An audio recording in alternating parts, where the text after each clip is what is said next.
See much room there. He does a nice job of bouncing it to the outside, as you said, Dobby, and he just outruns the containment to the corner of the end zone. And boy, we deferred that kickoff, but boy, did Washington Courthouse take advantage of that. Yeah, they take advantage of a nice kickoff return near midfield, and then in, what, 4 plays, Pete? 4 plays is what it took. What a big 4th and 2 play to get him down there inside the 10. Number 32 is Joel Purak, and he will try the extra point. And this up and good. 10-12 remains in the first quarter. 7-0 Courthouse. We'll be back right after this. If your job situation is changing because of layoffs or restructuring, you may have to make some important financial decisions.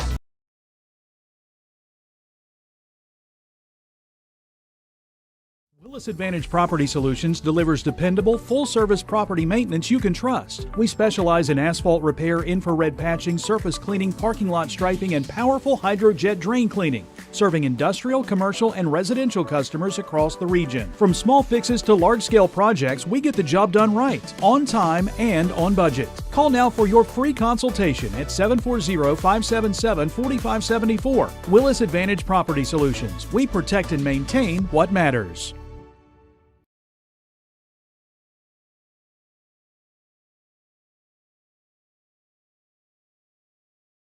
Are you looking for a reliable title company? Warranty Title Agency is a place you can trust. Whether you're closing on your first home or deed preparation, title exams, and more, Warranty Title Agency has got you covered. Stop by 227 East Main Street, Jackson, or call 740-286-2248.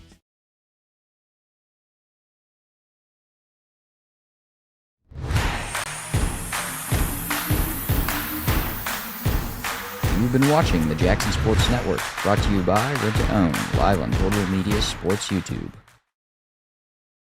Blue line. Actually, it was 5 plays, not 4, and they go 52 yards. Everything went right for them. They converted on a 4th and 1 or 4th and 1.5, and threw the bomb and got away with it. A touchdown there on the play after the 38-yard pass to Haithcock that got him inside the 10-yard line at the 6, and then Young runs in from 6 yards, extra point by Perrock, and it's 7-0. It is at the 23-yard line, the Ironmen's first offensive possession. Brady Wolford with split back formation, up under center, pitch to the right side, trying to get Gavin Seitz out there, and he's tackled after a short gain close to the 25-yard line. It's actually Ryan Simetz on the carry. That was Simetz, yes. Ironman going with 2 tight ends in there. So we had Griffin Leach, the senior, at the center position. Jacob Allen back at his right guard position this week. Seth Taylor, Jay Sturgill, the 2 tackles. Then we're going to alternate at guards, who they both played very well last week. Freshman and a sophomore, Colin Landrum and Cohen Oyer. Well, from the left hash mark, the Ironmen break the huddle. It's 2nd down and 8. They step into an I formation, Wolford under center. And he hands off the deep back through and hit it just after he crosses the line of scrimmage. About a half a yard gain on that play for Ryan Simetz. We heard Wesley Gibbs is an outstanding linebacker. Sure showed it on that play as he met Ryan in the hole there with a good tackle, putting the Ironmen in a 3rd and long situation. Obviously, Bodie Wooford at the quarterback position. Ironmen start out with Gavin Seitz, Ryan Simetz in the backfield, Charlie Woodard, Eli Ray at the wide receivers, C.J. Crabtree also out there. They work on 3rd down and 7 from just outside their own 25-yard line. Now, Wolford steps back in the shotgun, takes a snap. Looking over the middle to the left, looking. Now he'll take off and run. He will not make it. Run out of bounds around the 30-yard line. And that forces a 4th down situation for the Ironmen. They'll trot the punting team onto the field.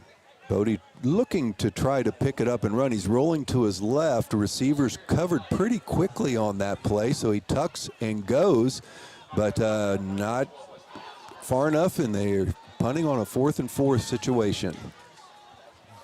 Thatcher Brown to punt it away. Gets it off.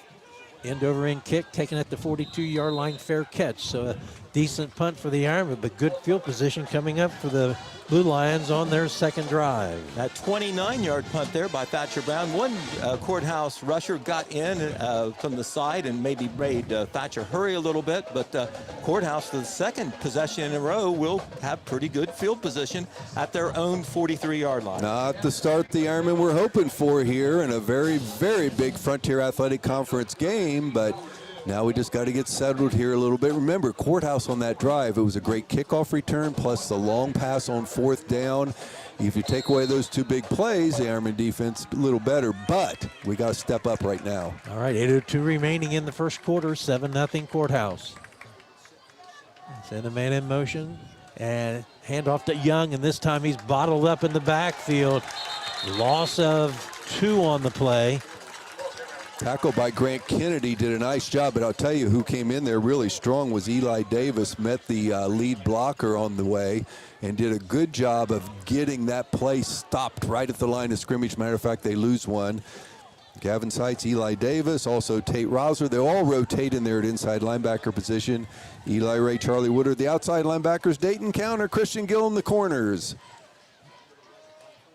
Pfeiffer will drop straight back, looking to pass, forced out of the pocket. Jeb Thompson after him, and penalty flags come in as the quarterback is sacked back at the 40-yard line. Tate Rosler, beautiful play. Jeb Thompson chases him out of the pocket. Tate chases him down and makes a great open field tackle, and we'll see a flag in the backfield. Odie saw the signal of holding. It sure felt like it from up here. Second down and 11.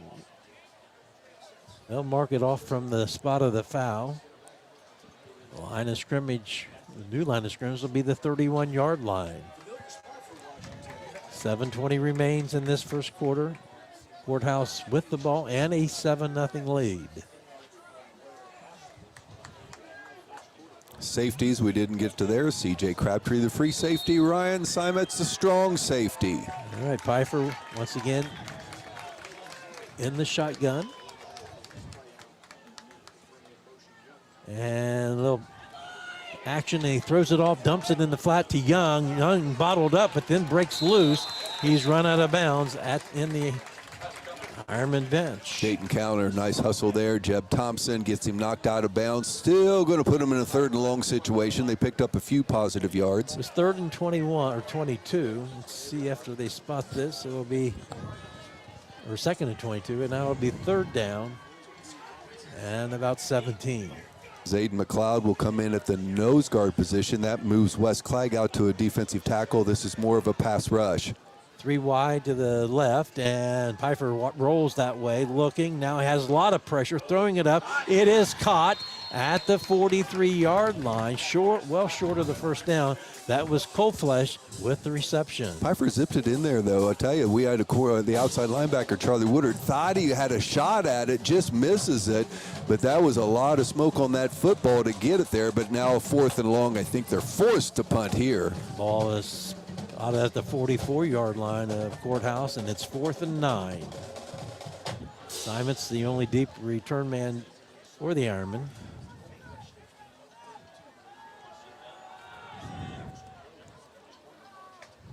Good snap. The Ironmen set up for the return, and good kick as it sails over the head inside the 5-yard line. About the 2, maybe 1.5. Beautiful kick. And you know, on this kind of surface, you're going to get those kicks that stop like that did, almost like it was hit by a wedge shot. But beautiful punt, great net yardage. 54 yards for Matthew Coldfish on that punt, and it was legit. It went over Ryan Simon's head. Of course, he's an excellent fielder of punts, and he knew it was better not to try to make an over-the-head catch backwards on that. And then the good bounce in Courthouse Gunners got down there and put the ball down on the 2-yard line. That's where the Ironmen will start, trailing 7-0, their own 2-yard line. Odie Wolford under center, the blue line showing blitz. Wolford with a long count trying to get him to draw offsides, and hands off to Simons. He goes over right tackle, right guard, picks up a couple. It does feel like Jackson wanted to establish a run tonight, a running game, but so far running from tackle to tackle, not been a lot of room there. We're backed up to the goal line, so we need a play. That did get us out near the 5-yard line. That certainly helps. Yeah, 2nd and 8.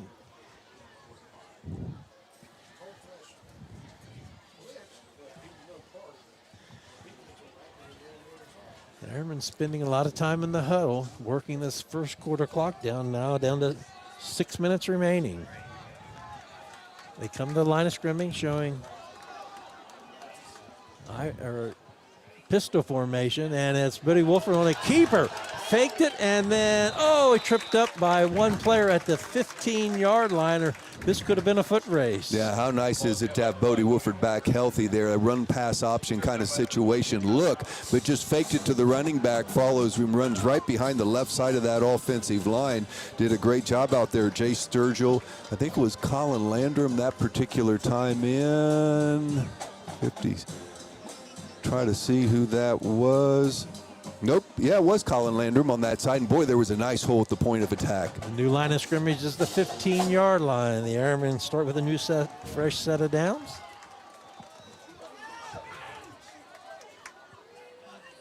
Wolford, this time hands off, straight up the middle, and it's to Ashton Seymour with a nice gain of about 8 yards, going right over. Kind of right up the middle, right behind Griffin Leach. Nice blocking there. Colin Landrum in there. Jacob Allen. Good hold there at the point of attack. Ironman maybe can get this running game going a little bit. That was a good 8-yard gain. And they need 2. It's from the 23-yard line, 2nd and 2. 5 minutes, 10 seconds remaining in this first quarter. Jackson, both teams with 2 possessions. Blue line striking on their opening possession. Empty backfield for the Ironmen. Now Ashton Seymour sets beside Wolford.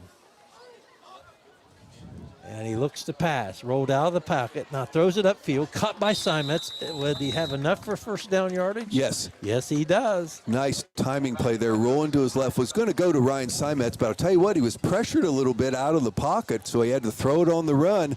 He hit Simons, who did a nice stop and come back pattern there. The Ironmen get their second first down.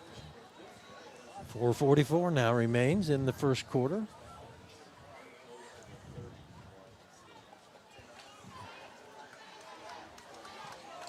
This time the Ironmen send 3 out wide to the right side.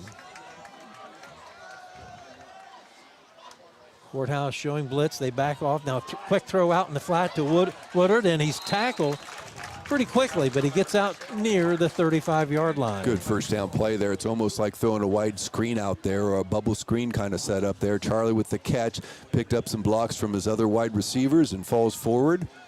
Second in a type of 4.5 yard situation there. They'll lay the ball at the 35-yard line.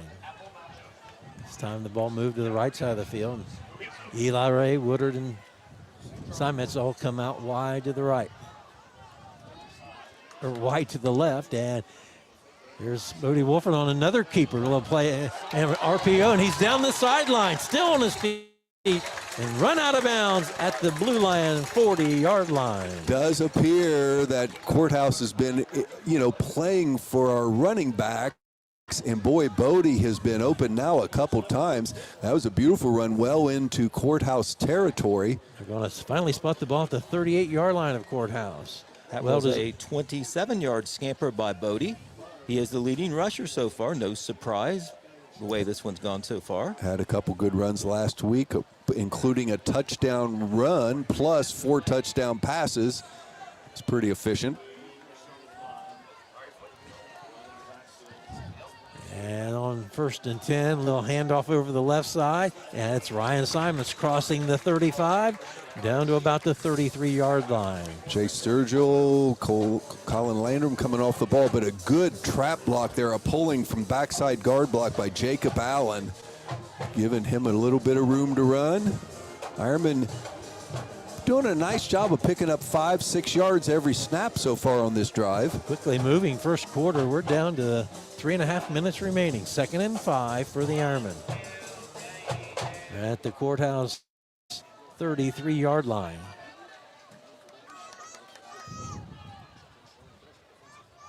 Wolford hands to the eye bag. That's Simon. Starts left, cuts back to the middle.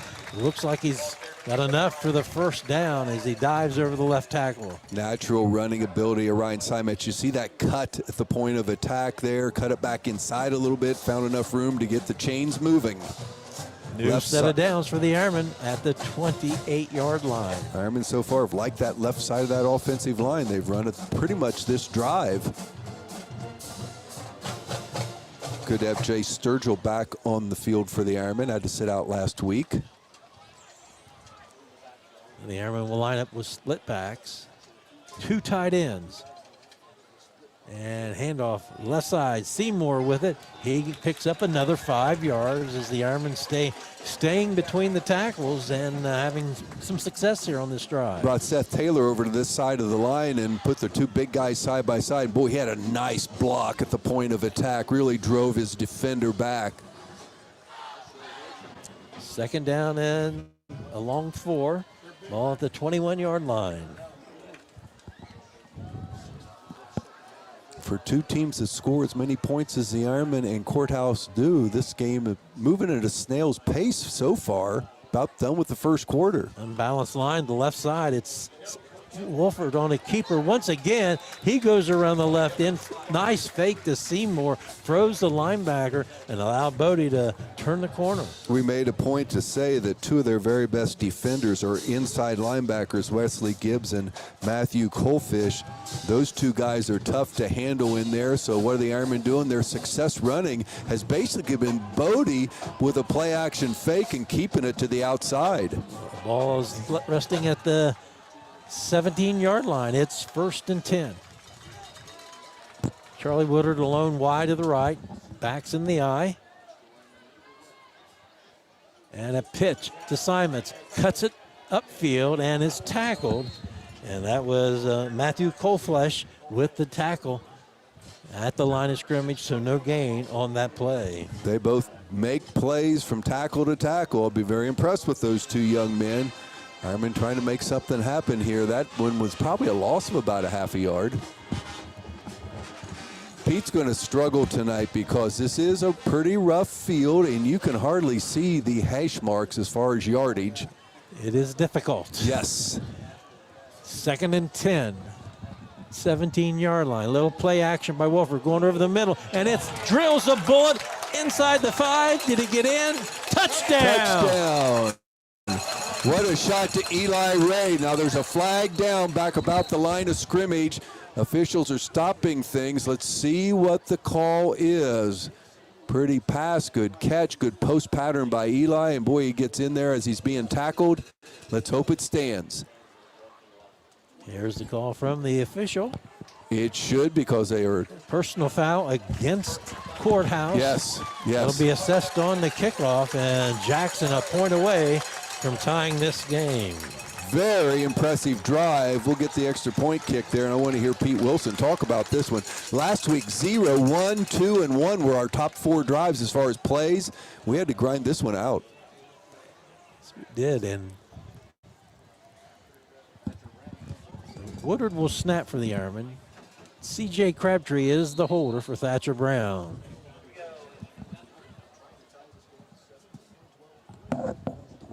Kick is on the way, right down Park Avenue. 7-7 your score with 1:12 remaining in this first quarter. We'll be back right after this. Hey, all you Ironman football fans, it's the Chubby Guys podcast, and this year we're bringing you the player of the game each and every single week. Tune in on our Facebook page at chubbyguys@facebook.com, and tune in on our YouTube, our TikTok, our Instagram, anywhere you love your media, that's where we are. Each and every single Friday night, Dan, and Pete are bringing you the live results in the post-game show for who the Chubby Guys podcast player of the week is. So make sure you tune in each and every Friday night. Go Ironman. Brian Moore Construction specializes in turnkey construction, room additions, kitchen and bathroom remodels, as well as residential and commercial roofing. They also do silicone and acrylic roof coverings. Brian Moore Construction delivers quality craftsmanship on time, on budget, and according to specifications. Choose Brian Moore Construction for your next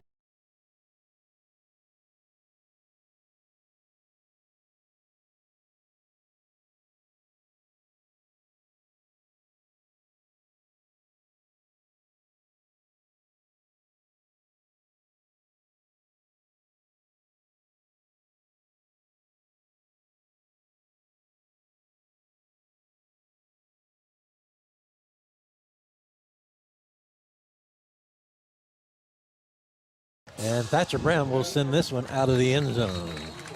Big time kick. That's a costly penalty. That puts you 80 yards away. They started on the 20. Let's see if our defense can play as well as they did last series. Pete Wilson, what a drive. They start from the 2-yard line. If you remember, they go 98 yards on 12 plays. A couple of nice conversions there on possession plays, a couple chunk plays, but really just grinded it down the field, mostly with the run game. But the touchdown comes on a 17-yard pass from Bodie Wolford to Eli Ray as he just got in the end zone on that pass over the middle. Extra point by Brown has tied this one up 7-7. We have 1:12 left in the first quarter. All right, Sam Pfeiffer is the quarterback. He's just a sophomore, sends Aiden Osborne in motion, right to left, throws it out in the flat to him, left side, and breaking away. The Ironman had him in the backfield and somehow turns it upfield after eluding a couple tacklers. Very special athlete. We talked about him. C.J. Crabtree comes up, gets him tripped up, thank goodness, but that's about a 7-yard gain on that little pass out to the flats. Scoreboard shows 2nd and 4. 45 seconds now remains in this quarter. Trips to the right, single receiver left side. That receiver comes in motion, and they throw it out to Osborne, and this time the Ironmen bring him down inside the 30-yard line. Big time hit by Eli Davis. Was a Monroe Collision hit winner 2 weeks ago. It'll be 3rd down and about a yard to go for Coach Hall said in his pregame show how much better that young man is playing at the linebacker position week in, week out. That will be the final play of this first quarter here at Washington Courthouse Gardner Field. We'll take a break and be back with second quarter action right after this. When your vehicle or semi finds itself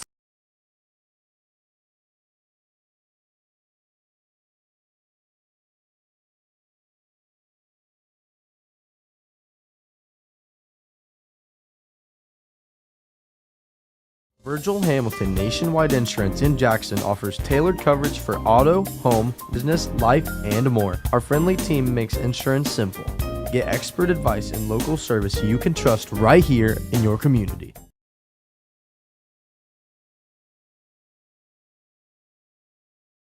Hi, my name is Isaac Slurk. I'm Max Gentry. And I'm Dan Neff. Together, we founded Southern Iowa.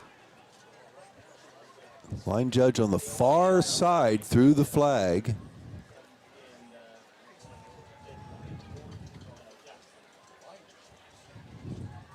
He did not have enough yardage on the run to pick up the first down.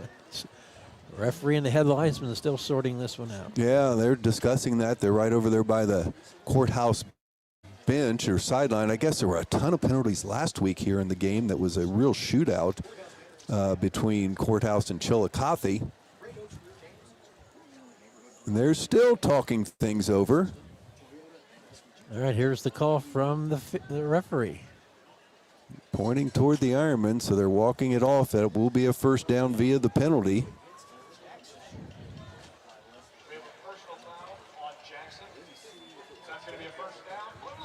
Well, first down after the penalty, moves the ball out to the courthouse 44-yard line.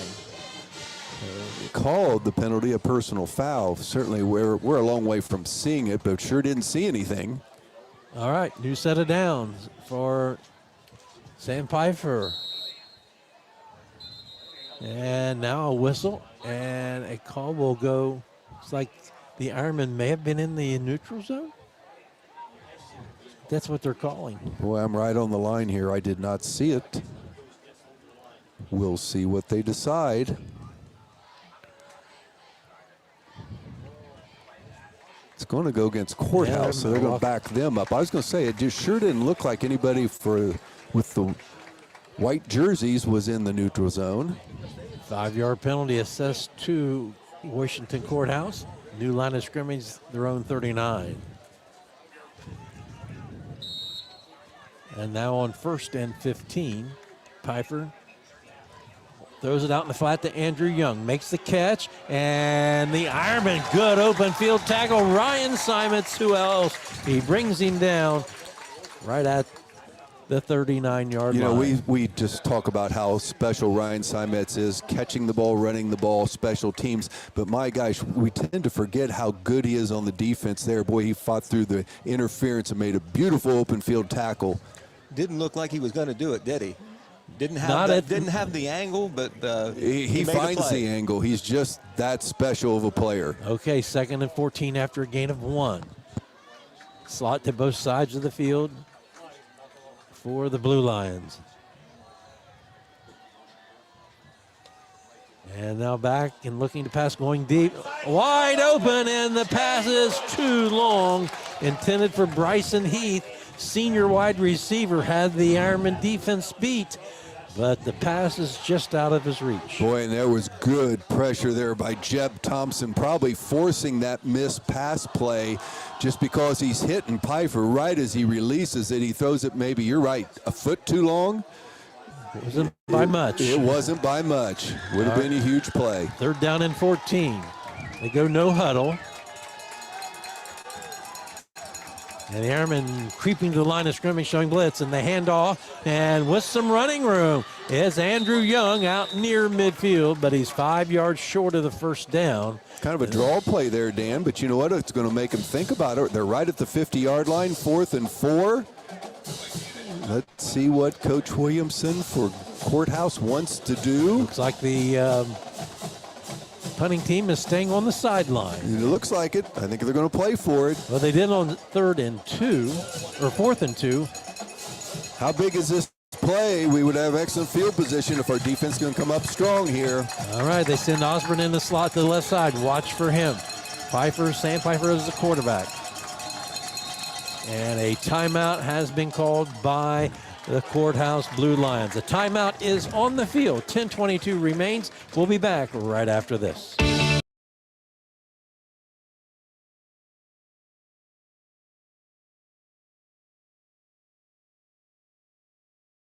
It's that time of year again. It's football season. Stop in and see us at the Sherwood-Falks Insurance Agency to learn more about Ohio Mutual. We can help you select the right coverage for your needs. Call us today at 740-286-1708 or visit us on the web at sherwoodinsurance.com.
Well, they went to the 50-yard line. Remember, they got the help on the personal foul penalty, so they actually drive 22 yards before they're stopped, and their one first down did come via the penalty. High formation for the Ironmen. Unbalanced line. They overload it to the left. And they run back to the right. Some running room. And it is Charlie Woodard picking up 14 yards and a first down. Right side of the line, Seth Taylor, Jacob Allen, giving him good room in there. I'll tell you, we got Jake Calliger playing a lot at the tight end position tonight. Good job there, point of attack. The hole was there, and Charlie took advantage of it. We give him a 15-yard instead of 14, right? It was 15 yards, yes, sir. Right. Let's give him full credit. From the 35-yard line. You said it during the timeout, Dan, if the Blue Lions didn't make it, a sure turn of momentum in this first half. It is a chance for us. Again, they run an unbalanced line, and Little play action by Wolford, wanting to go down the sideline, and looks like there was interference, and now penalty flags come out of 2 or 3 pockets. That was big-time WWE wrestling down there by Ryan Simets in the cornerback.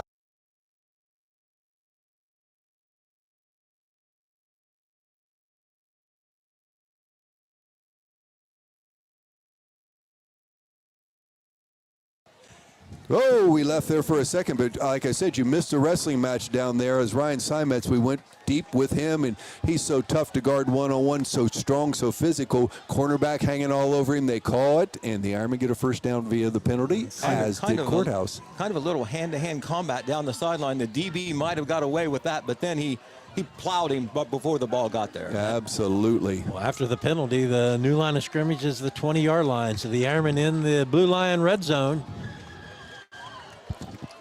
I formation.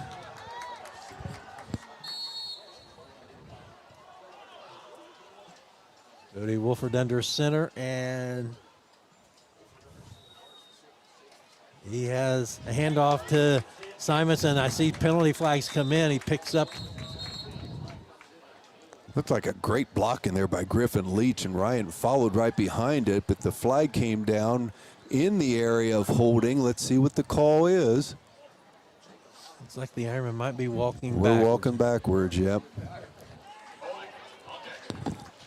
Ironmen going with an I formation more so than we've seen all year this year so far, and double tights with Eli Davis and Jacob Gallagher in there. 10-yard penalty will move the new line of scrimmage back to. Should be the 30. About the 30, yep.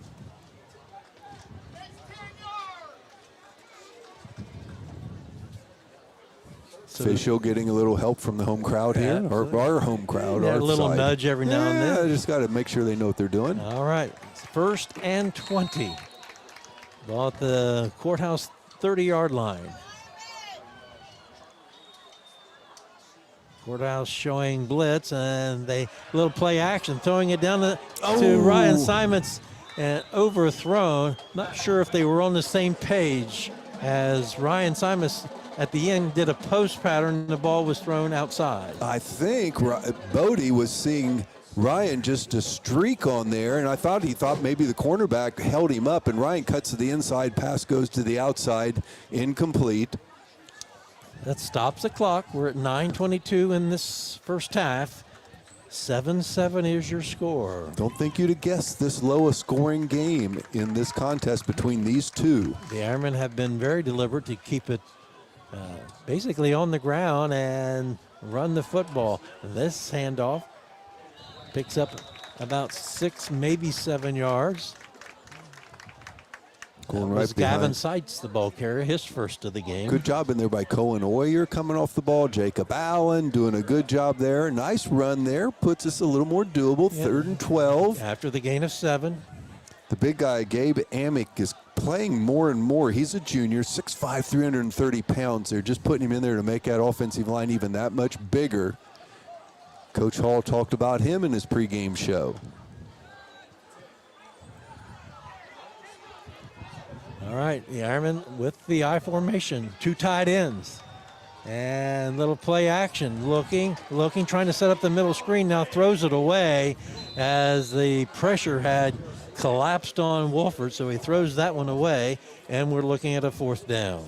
Yeah, I think he was actually looking for Eli Davis to come clear across the field, but the pressure got to Bodie. He had to let it go a little quicker than he wanted to. That goes incomplete. We're going to have a field goal attempt? I think so. Should be about a 40-yarder. And we know to give the Ironmen a lead, it'll be 40 yards from the right hash mark. Thatcher has the leg for this. See if we can execute it.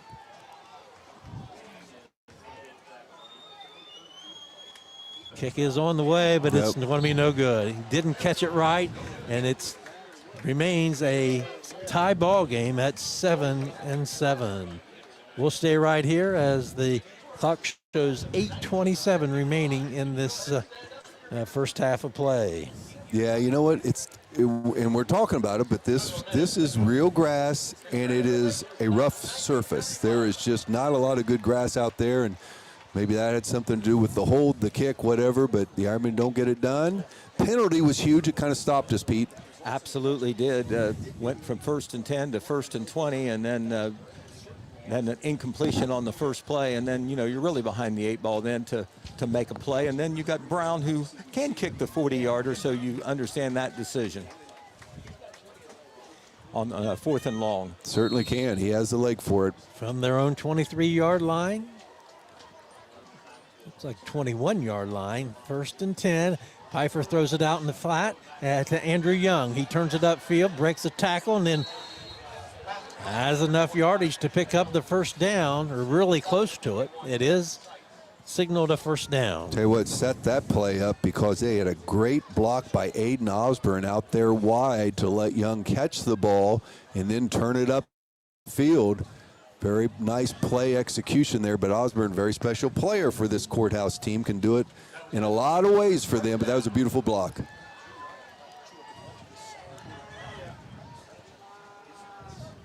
From the 32-yard line, Pfeiffer sends Osborne in motion, throws out in the flat to him, and he drops the ball, and the Ironmen pick it up, but they're going to call it an incomplete pass, not a lateral. You know what? And boy, Gillum was right on top of that play because that throw was behind, but they're going to call. Christian was aware. He picked it up, could have walked in for a touchdown, but the flag was thrown before the play. That would have been pretty. 5-yard penalty assessed to the Blue Lions. The line of scrimmage is the 27-yard line.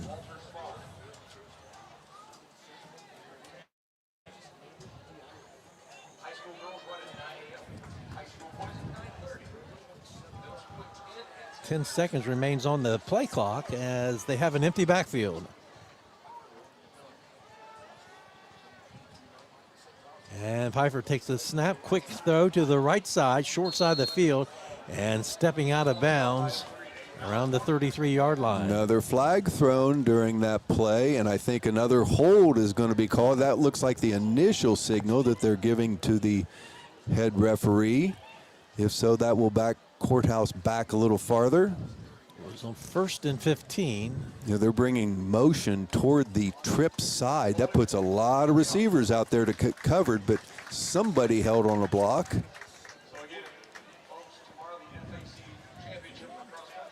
Clock stop at 7:46 remaining before halftime. Jackson and Courthouse are tied at 7. Stay with us at halftime. It'll be the Sherwood Folks Insurance McDonald's halftime show. Pete Wilson will have statistics. We will be going on and hearing a little bit about football around the state of Ohio. Be entertaining. We will obviously talk an awful lot about this first half of action. So Courthouse gets slapped with a holding penalty. That is penalty number 6 against the Blue Lions here in the first half. That is slowing them down now. The line of scrimmage all the way back to the 20-yard line. 4 receivers on this wide side, Mr. Dobbins. Yes, indeed. And Pfeiffer has an empty backfield. Single receiver right. And now he looks right. Got a man out. It's the big tight end, and it falls incomplete. Now that was number 11, Bryson Heath, the receiver. Also has 7 touchdown catches this year. He's a player also, but boy, good coverage there by Dayton Counter. They throw it incomplete. So it'll be 2nd down and 22. They need to get to the 42-yard line to pick up the first. Clock was stopped after the incomplete pass, and again, 3 out wide to the left for the Blue Lions. Then they motion the man, the running back, out in the left flat and making the catch, and then tackled at the 25-yard line by Charlie Woodard. Gavin Seitz and Ryan Simetz all converge on the ball carrier. Now they're looking at a third big play here for Courthouse. They need 15 if ball spotted at the 27.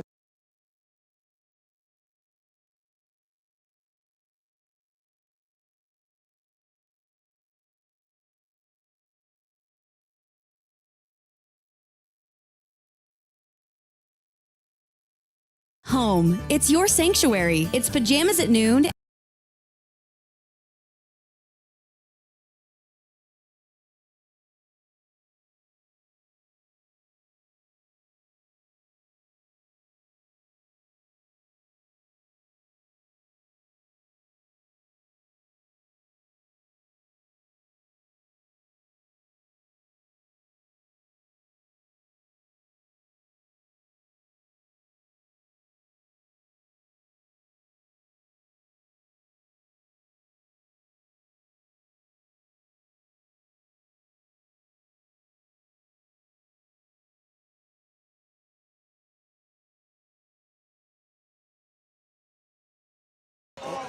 Inconvenience as they had some technical difficulties, and while we were away, a lot of action happening. Wow.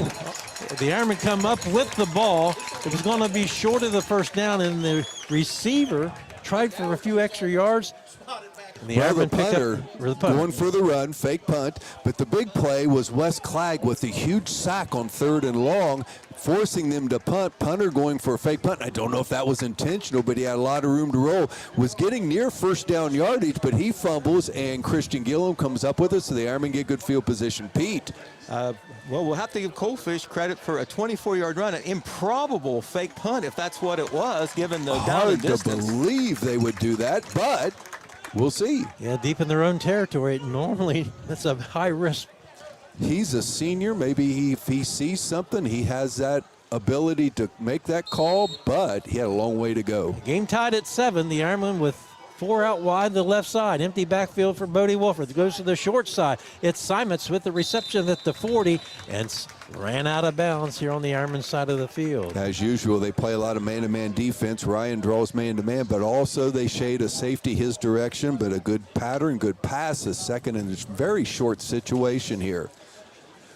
7-7 game. We're at the 6-minute mark here in the first half, but the Ironmen with very good field position. Why does someone always come around, pull the plug right on the critical play? It happens. Yeah. All right, here we go. Second and short from the 38-yard line. Wolford again looking to pass out in the flat. It's Ryan Simons and Woody Wolford picking their pockets as he has the first down, run out of bounds near the 30. Should we be surprised? We've only seen this for multiple years, the connection between he and Ryan Simons. Beautiful thing. Move the chains. And we got to thank, how about Hayden Milliken for getting us back on? Absolutely. 31-yard line. We'll keep him around maybe another week. Yeah, week. We'll see. Yeah, next week we'll find. We'll decide. Week to week, isn't it? It's week to week. All right. C.J. Crabtree, Woodard, and Eli Ray out wide to the left, and also in the slot that way is Dayton Counter, and they throw a swing pass out to him. He's got some room, cuts it back across the grain, and they'll have first and goal from inside the 10-yard line. Coach Hall indicated we're going to get the ball to Dayton Counter. We did. We had 4 receivers on that side. They all became blockers. They threw it out to Dayton in the flats, and that quickness takes it down. First and goal situation. Pretty play, Pete. Was 21 yards there, and boy, after Dayton got the ball, he's got a quick first step and then speed to burn after that, and he takes it all the way down to the 10-yard line, and the Ironmen are in scoring territory for sure now. Wolford takes the snap. He'll keep it right up the middle, picking and choosing his way, and he's now inside the 5-yard line. Purely a quarterback draw. Offensive line did a good job coming off the ball, picking up their blocks, and Bodie followed his blocks down to about, was it the 3? Mark it on the 3. That's where the spotted. Still 5:07 remaining before halftime. Low-scoring game. Took the Ironman offense a while to get moving, and they've had some success on the last 2 drives. Full house backfield. And the handoff over the right side and pushing his way into the end zone. Big play, Ryan Simons. Touchdown number 16 on the season, but number 2 tonight for the Ironmen, and they take the lead. First lead the Ironmen have had tonight, 13-7 with the extra point coming. You know how you're going to be able to see Ryan tonight? He's a dirty. Dirtiest jersey out there on the field, at least at this point. Thatcher Brown will try to make it a 7-point ball game. running right behind Jacob Allen. Seth Taylor over there, lead blockers, and Ryan takes it in. Kick is up, but we have whistles stopping the play before. Looked like the man on the end, on the far end for Washington Courthouse jumped offsides, Danny. We'll see if my eyesight is correct. You got it. Ooh, now what do we do when you move that half the distance? Do you play for it? Coach Hall looks like he's sizing that up, looking out there. It is something to think about. There he's calling the offense back out there. Yep. Why not? A yard and a half? The extra point. Might be able to run the same play again. Full house. It's a yard and a half, good percentage, but still a little bit of a risk because you don't want to give up that almost automatic extra point in a game where you know both teams are going to be scoring. But if it works out, you know, it's a big advantage. Forces the other team to go for it. Well, it probably will. Offensive line playing really pretty good these last couple drives. All right, the Ironmen will go for the 2-point conversion. Unbalanced to the right side. And into the end zone, 2-point conversion. Bodie Wolford had a hole open up as wide as a Mack truck. Hey, two-hand tag. He didn't get caught. Griffin Leach followed him. Jacob Allen in there. What a nice job there and a quick touchdown. 15-7 is your score. We'll be back with more second quarter action after this. Furniture, appliances, electronics, mattresses, Jackson's Rent-2-Own has you covered. No credit checks, flexible payment plans, and fast delivery, so you can enjoy what you want when you want it. From big screen TVs Call to us company today at sofas, brand name 740-286-170. Insurance.com.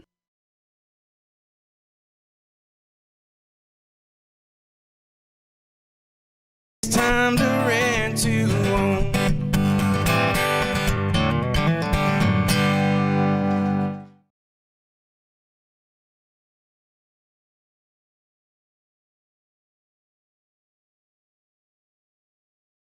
Are you looking?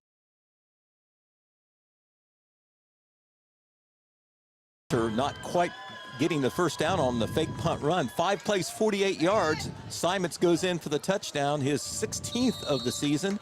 Extra point comes on a run by Bodie Wolford after Courthouse had jumped off sides to make it a shorter conversion try. There's the kickoff, and it will sail inside the 5, taken at the 4, far side of the field. And big hit over as he crossed the 21-yard line. Got a celebration going there. Want to see who made that hit. And it is Hunter Long with a beautiful hit on the kickoff team. Good coverage, good deep kick. Line of scrimmage will be the 23, absolutely. He put the leather. Ironmen have actually had 3 pretty good drives in a row. The penalty knocked us out the in-between of the touchdown drives, but playing pretty solid here. Sam Pfeiffer continues at quarterback. He's worked solely out of the gun tonight. They still have plenty of time. They have 3 timeouts left. Let's see what they want to do. 4 out wide the left side. I'm sorry, 2 timeouts. Looking that way, now throwing over the middle. Caught is Osborne, and he brings it across the 40 and out to the 44-yard line. Coming across on the drag pattern, and he caught him in stride. Eli Ray with a good tackle out there, but boy, that was a good quick pass. Hit Osborne, who is an outstanding athlete. Moved the chains quickly. 1st and 10 at the 43-yard line. They go no huddle. Showing 4 receivers out to here the near side of the field. And they dump it off over the middle to Osborne again. And this pass just slightly behind him, but he's unable to pull it down. And unfortunately, Eli Ray puts a pretty good hit on him too as the pass goes incomplete and Osborne is down, and I'll bet there's a lot of people on the other side of the field holding their breath. Took a big hit by the Ironmen's defender. We'll see. Stay here for just a second and see how quick he gets up. Might be wind. He just kind of hit him in the midsection there, and Osborne went down. Normally he'll catch a pass like that. He had his hands on it, but it went incomplete. Well, he's already caught 3 passes, but we can see what he can do when he has a little bit of room to run after the catch. You see how quick he out there like a jitterbug. Eli Ray, naturally, with the hit, he was our Monroe Collision Hit of the Week award winner just last week. That was a pretty good hit right there. Now he's sitting up and still getting a lot of attention. Now he's standing up. He's up on his feet and headed toward the sideline. Looks like he's walking okay. Walking to the sideline slowly. Pfeiffer already has thrown the ball 14 times, no surprise. 9 out of 14 for 96 yards for the most part, except for the long touchdown pass. The Ironmen have done a good job limiting the yards per catch. Odds are we're going to see that young man maybe go over 2,000 yards tonight throwing for the season. Okay. Needed about 155 to go. Pfeiffer with an empty backfield, rolls to his right, and in trouble. He'll go down, sacked, way back inside the 40-yard line. Well, whatever he was looking for over there wasn't open, and he kind of was a dead duck there because the Ironman had him hemmed in, and this is going to go down as a sack. Tate Rosler with such quickness in there at that inside linebacker position. Quarterback rolling toward his right, and Tate's basically going out in the flats with him. When he stops, boy, did he explode and go up there and bring him down for the big sack. Down at the third and 16 now after the loss from the 38-yard line. Little setting up the screen. Now here the near side of the field. The catch is made, tackled short of the first down at the 45-yard line. Great job there. Eli Ray took on the blocker, and Christian Gillum came up and fought through the resistance and made the tackle. And they're going to force Courthouse, I would think. Now, we got to be careful here after they had a punt fake earlier, but they're a 4th and about 8. And with 3:45 remaining in the first half of play. The punter is back in there, but last time he tried to go for it. So we'll see what happens here. Matthew Coleflesh. It's hard to get 2 in a row of those. I think Ironman will be a little more aware. Simon's back deep for the Ironman. Good snap, and the left-footed booter. Low kick, and Simons takes it on the first top. Good and move. Returning it up. He's got a wall. He's at the 30, at the 40, and near midfield with 3:10 remaining. The Airmen will have ball near midfield. Boy, he fielded that beautifully off the bounce, off the turf. Got a good block there by Gavin Seitz. Made the first tackler miss him, and then it was up, with his punt returning, which was very strong last week. Once again, an excellent punt return by Ryan Simets. Pete? Okay, that goes down as a 37-yard punt. Good distance, but Simets gets a return of 31 yards. Hey, last week, this might have been overlooked when we were broadcasting. His punt returns were so big in setting up some Jackson touchdowns. Absolutely. And they put Jackson in fighting position here with 3:10 to go in the first half. Yeah, the Ironman showing 4 receivers in the field. And here's a quick pass to the opposite side. And Ryan Simons hit, and then some of the Ironman fans wanting a late hit, but they're not getting it. 2nd down and 4. 4 receivers to the wide side of the field. You got Ryan basically over here one-on-one, and Bodie hits him in stride, picks up a quick 6 yards. Ironmen have 3 timeouts left in this first half. We're under 3 minutes to go, 2 minutes and 40 seconds, running clock. Yeah, he went out of bounds. Not sure why the clock's running. 4 again to the left side.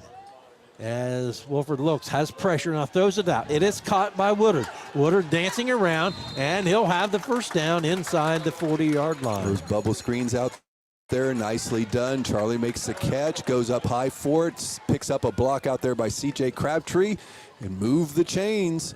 Airmen running their 2+ minute offense here. New line of scrimmage is the 38-yard line with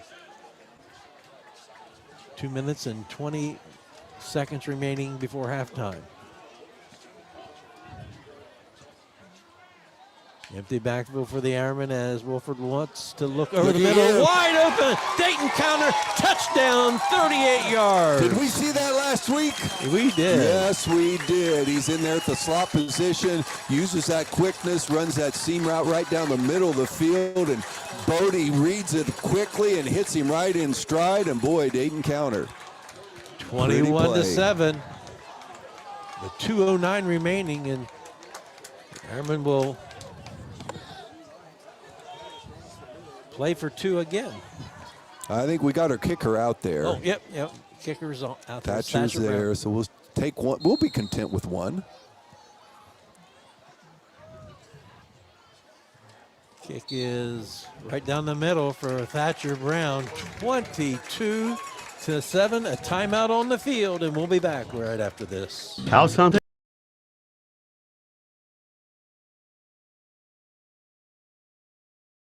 When life throws you the unexpected, you need someone who knows the law and knows the community. From personal injury to criminal defense, family law to estate planning, John Clark has the experience you can trust. Call today, 740-286-4200, or visit 221 East Main Street in Jackson.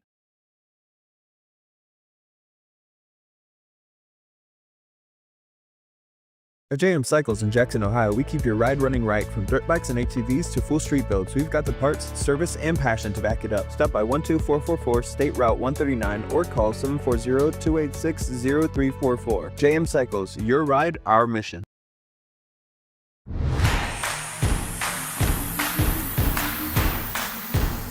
You've been watching the Jackson Sports Network, brought to you by Rent-2-Own, live on Total Media. Unanswered points leading 22-7. The Blue Lions will have 2 minutes and 9 seconds to play with here left in this first half. There is a whistle for Thatcher Brown. And this one he'll pooch just over the line of the, and is fumbled out of bounds, and it will be Jackson football. Who made, somebody dove in there and made a fabulous play. And I couldn't see who came up with it because of the Ironman sideline. The Blue Lions tried to catch the Ironman off guard with a fake punt, and here are the Ironmen catch Blue Lions off guard with a little pooch onside kick. Israel Schindler was right there, whether he's the one that grabbed it, but before we go out of bounds, we're going to get first down inside the 40-yard line.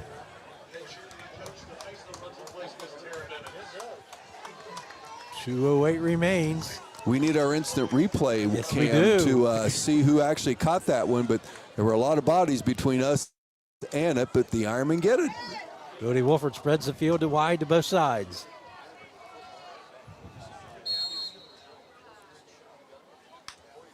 And looking to pass, looking left, now throws it over the middle to C.J. Crabtree.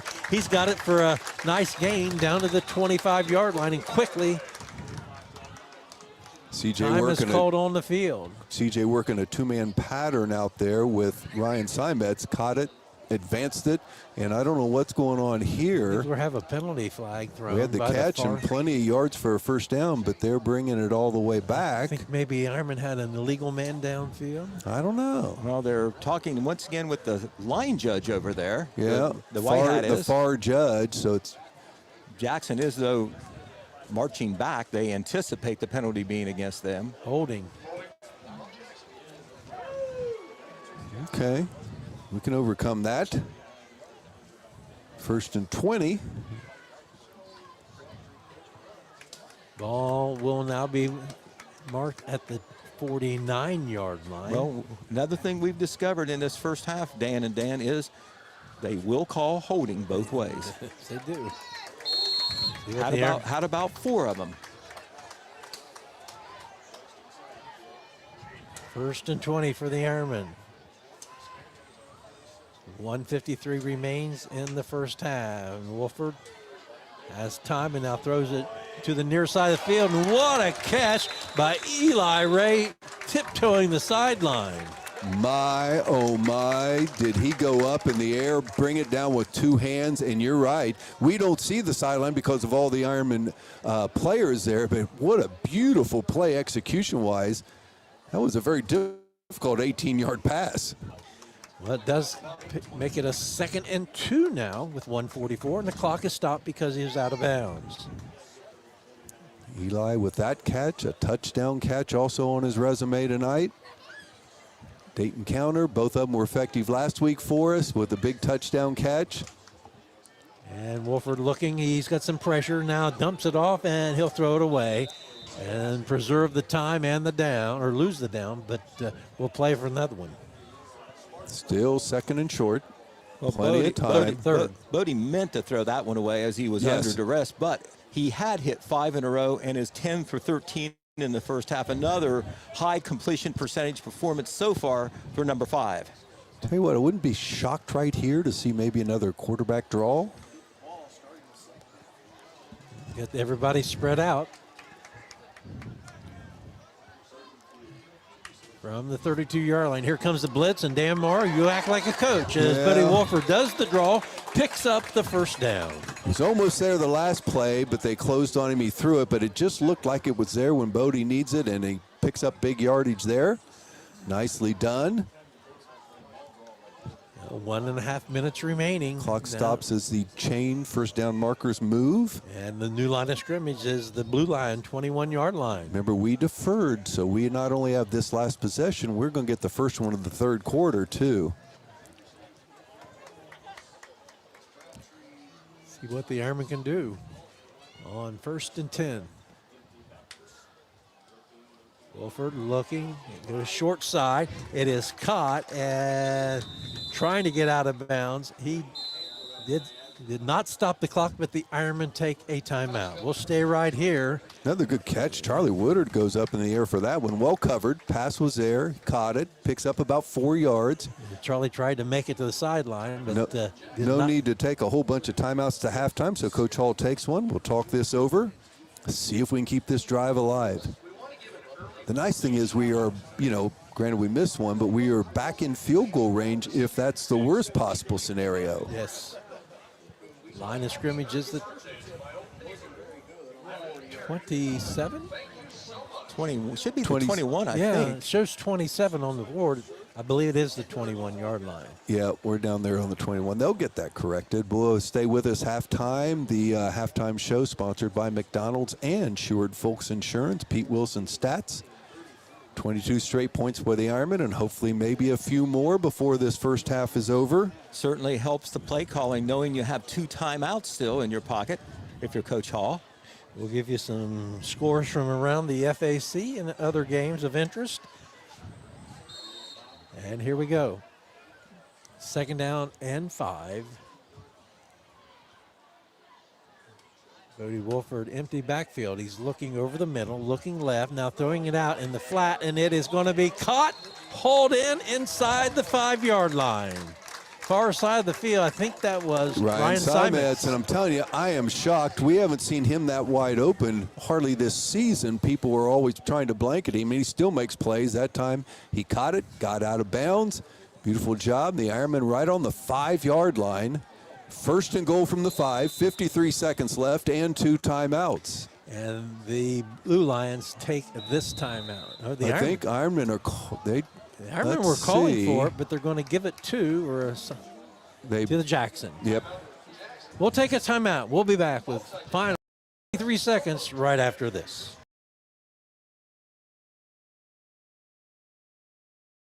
Every home is part of a chapter in your life story.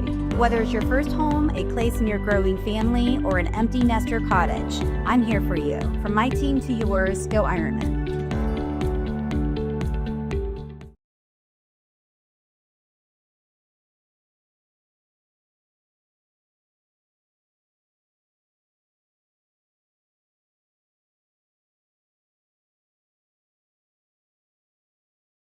At JM Cycles in Jackson, Ohio, we keep your ride running right. From dirt bikes and ATVs to full street builds, we've got the parts, service, and passion to back it up. Stop by 12444 State Route 139 or call 740-286-0344. JM Cycles, your ride, our mission.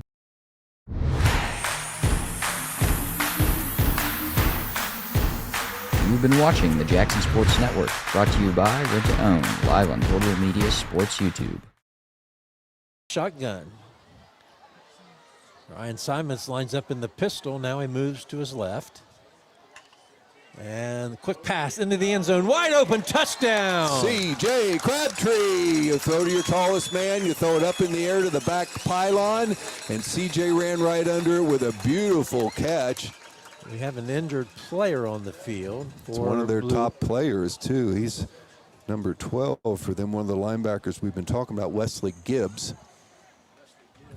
Ironmen with 28 unanswered points and with an extra point attempt here to follow. It's nice to see the touch on that kind of pass from Bodie Wolford. CJ running under it, making the catch. Well timed on both ends. It really was. There was a defender there, but Crabtree, they threw it over the defender's head, and Crabtree caught it on the run, almost in the corner of the end zone. Well, Haithcock, we talked about him, a 6'6" receiver for Courthouse, and what mismatches you can get with that kind of height. CJ gives you a little bit of the same at 6'4", long arms, reached up for that one beautifully, good pattern. I'll tell you what, CJ Crabtree this year, he's shown that he can receive the ball. He's shown he can be a good backup quarterback. And what about his play at safety this year? Been really strong, really strong. And, you know, we didn't realize it, but CJ hurt most of last year for football and basketball, but healthy this season, and boy, taking advantage of it. Injured player up and helped off the field. I think we're going to go. Are we going for 2? It appears that the Ironmen do not have Thatcher in. Nope, we're going to play point. for 2.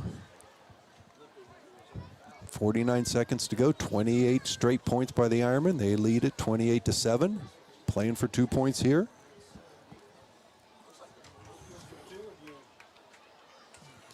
All right, they place the ball in the middle of the field. Back to the full house backfield.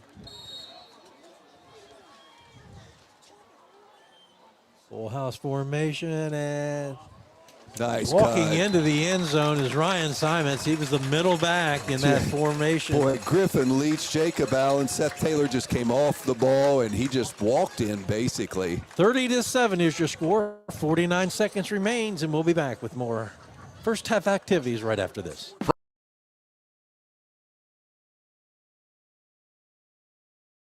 Craving bold flavor, Hometown Hibachi grows up sizzling steak, chicken, shrimp, and more with rice, noodles, veggies, and sushi rolls. Call 740-253-5275 or visit us at 319 Broadway Street in Jackson. Open Monday through Saturday, 11 to 7. Hometown Hibachi. Hibachi done hometown style.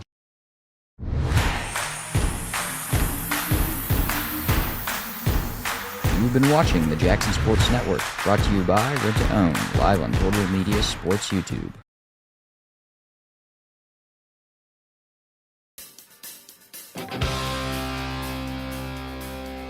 The Blue Lions struck first tonight, Pete, 7-0. But now the Ironmen have outscored them 30-0. Wow.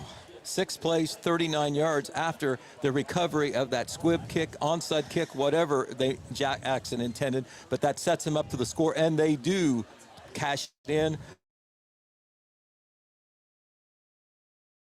CJ Crabtree from 5 yards out, the extra point run by Simons. He was wide open going in there right up the middle. Ironman lead 30-7, just 49 seconds to go. Thatcher Brown's kick is taken at the 11-yard line, center of the field, and ball is loose on the field again, and looks like the Blue Lions may have this one.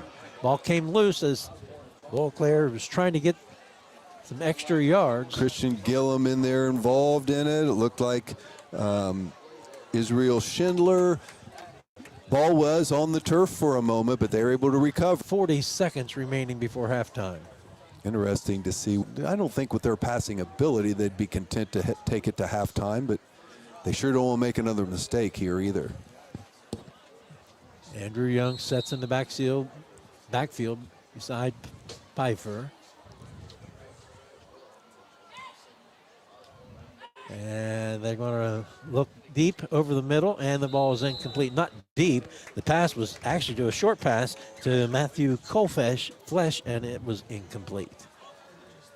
Did a lot of movement, moving Osborne around in the backfield. He kind of did a semicircle around the quarterback. Kind of put him in a kind of a pistol-type formation there for a second. Wonder if Osborne can throw it, whether you'd have a halfback option type play. That's an option, yes. He's such a good athlete. I think he has thrown a pass this year. Okay, well, thank you, Pete. That's a stat man. All right, motion from right to left and looking out to the left, and it passes complete. And the Ironman gang tackle at the 34-yard line. Junior cornerback Christian Gillum, outstanding play out there. You got one of the league top players, and he's able to make the open field tackle, bring him down, and they will burn, I think it'll be, is it their last time out of this half? We'll stay here as we're just 23 seconds away from halftime. But what a change of momentum beginning with that second quarter. Well, at first we thought we deferred. Did we make a mistake? Because Courthouse gets the ball first. They come out. They have a great kickoff return. They throw it deep down the field to a 6'6" receiver. He makes the catch inside the 10-yard line, and they score. Yep. So all of a sudden you think, wow, maybe we should have taken it. Well, not so fast, as this famous football saying is made. We score the next 30 points, including the last touchdown here right before half, and we get it again to start the third quarter. So it did work out. Talk about the middle eight, and the Ironmen have executed at least the first half of the middle eight very well. Yes. All right, we're ready for play. 3rd down and 1 for the Blue Lions. And rolling right, throwing it upfield. It is caught, and then good open field tackle, far side of the field, right at the 41-yard line. Dayton counter with that tackle. Good job by our corners. Our corners have played very solid this year. Both are juniors. That's a good thing. A timeout, and their last is called by the Blue Lions. Now just 18 seconds remains. Once again, we'll keep it here. We will have some scores at halftime. We will have statistics by Pete Wilson, talk a little bit about this first half. We are going to have a broadcast of news around high school sports around the state of Ohio. A lot of stuff going to go on. But if you're here, you are going to witness two of the very best bands in the area. We obviously know the Jackson Ironmen band, usually undefeated for the season, as they are again this season. But this Courthouse band, very accomplished band also. Yes, they are, as we look at a new set of downs, 1st and 10 from their 41-yard line. Back to pass is Pfeiffer looking out. He empties it into the flat, and stepping out of bounds is the receiver. That was number 11, Bryson Heath. Trying to manage the clock down to 13 seconds now. At some point, they're going to have to throw it down the middle of the field. They are out of timeouts. Well, I would think you're going to eventually throw it deep to Haithcock and try to make a play, because if they catch it short, it's going to be hard to get the next play off. An empty backfield again, 48-yard line. As Pfeiffer looks, he has pressure from Judd Thompson, and Thompson hits him just as he releases the ball, and it will be a completed pass and enough for the first down with just 7 seconds remaining. How good has Jeb Thompson been the last 3 weeks, playing now solely on defense? And as Coach Hall said, it has upped his game tremendously. Yeah, allowed him just to focus on defense, and since that Hillsborough game. A James Bond moment here, 7 seconds left. We see 007 up there on the board. And Pfeiffer looking left and throwing it. It's intercepted by the Ironmen. It was Charlie Woodard with an interception at the 43-yard line, and that should end the first half of play. It does. 3 zeros on the board, and what a performance by the Ironmen after that initial touchdown by Courthouse. All right, the two teams head to the locker room, and we'll head to a timeout. We'll be back with more Jackson Ironmen football right after this. At Apple City Wholesalers in Jackson, you'll never pay retail. Score 40 to 70% off name brand items, usually 50 to 60% or more. Don't miss their popular Facebook Live sales Sunday through Thursday at 5 p.m. featuring 60 to 70 items each night. All brand new or priced lower than in-store prices. From tools and toys to fashion and home goods, you'll save big. Like and follow Apple City Wholesalers on Facebook or stop by in person. Apple City Wholesalers, your budget-friendly shopping destination. Step into the charm of Archinetti's, located in a beautiful 1800s colonial-style house at 181 East Main Street in Jackson. Open Tuesday through Saturday with 3 daily off-the-menu lunch and dinner specials. Archinetti's prides itself in providing you with a fresh and delicious homemade meal each and every time. Archinetti's, where history meets great food. Spoil your pup with the Barking Bakery in Jackson, home of paw cakes, wolf and waffles, peanut butter pumpkin treats, and more. Find us at the Jackson Farmers Market or in our Facebook group. Treats your dog will drool for. The Barking Bakery. Good people bring good people. At Buckeye Construction and Restoration, it's the foundation of our projects and our company. VCR offers competitive salaries, professional development opportunities, and an employee referral bonus program. Visit VCRMCO.com to apply. VCR, preserving our history with the hands of craftsmen. This factory has walls, but there's no ceiling. Here, my ideas matter. Join a team where you can use your unique talents to grow both personally and professionally. Apply today at belisiofoods.com/careers. That's BELLISIO foods.com/careers. Ryan Moore Construction specializes in turnkey construction, room additions, kitchen and bathroom remodels, as well as residential and commercial roofing. They also do silicone and acrylic roof coverings. Call today for a free estimate, 740-418-6140. Hey, all you Ironman football fans, it's the Chubby Guys podcast, and this year we're bringing you the player of the game each and every single week. Tune in on our Facebook page at chubbyguys@facebook.com, and tune in on our YouTube, our TikTok, our Instagram, anywhere you love your media, that's where we are.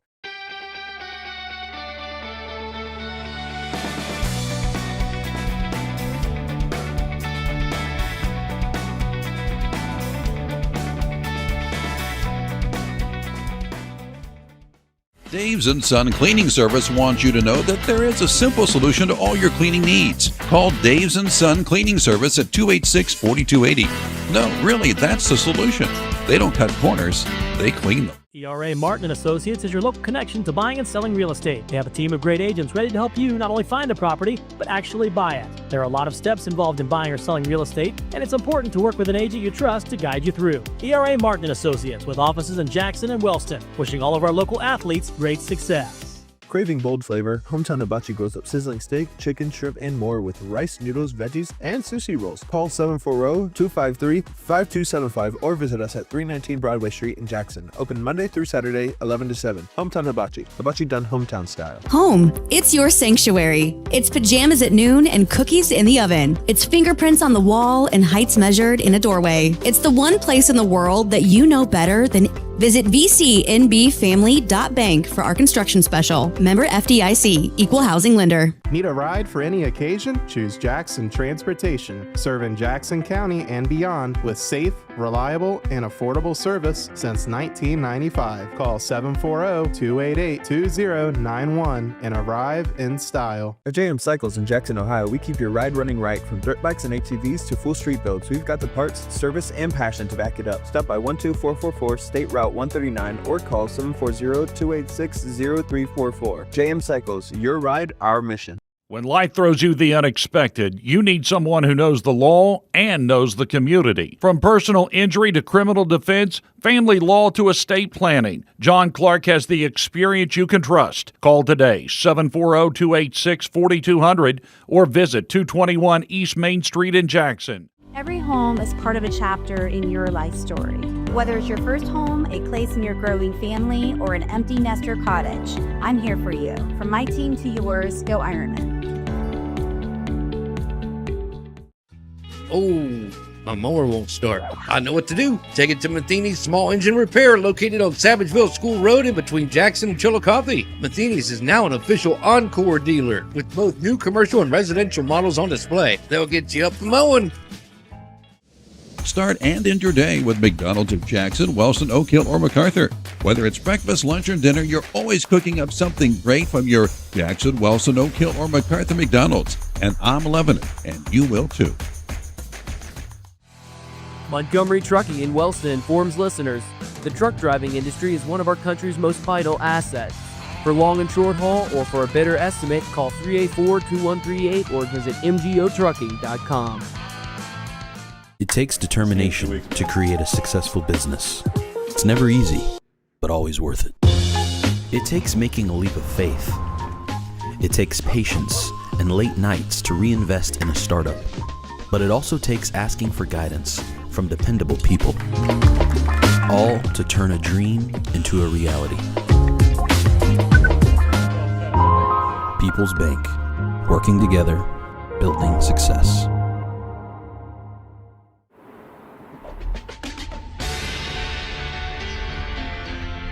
It's not just about saving up. It's learning what it means to earn something for yourself. a few dollars at a time. It's about earning your independence. Every deposit, every goal, every step closer.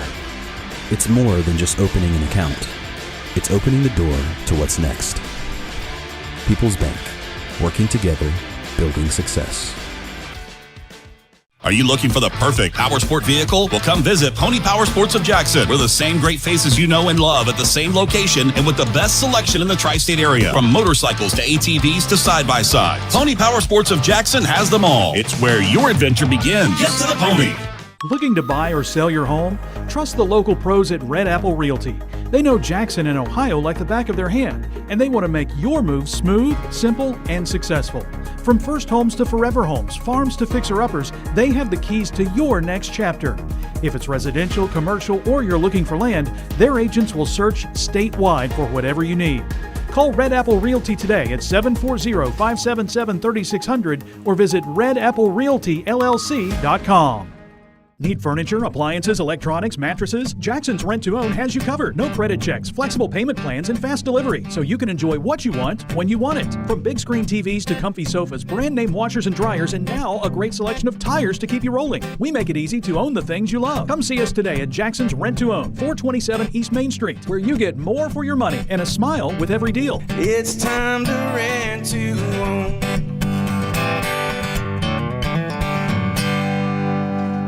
It's that time of year again. It's football season. Stop in and see us at the Sherwood-Falks Insurance Agency to learn more about Ohio Mutual. We can help you select the right coverage for your needs. Call us today at 740-286-1708 or visit us on the web at SherwoodInsurance.com.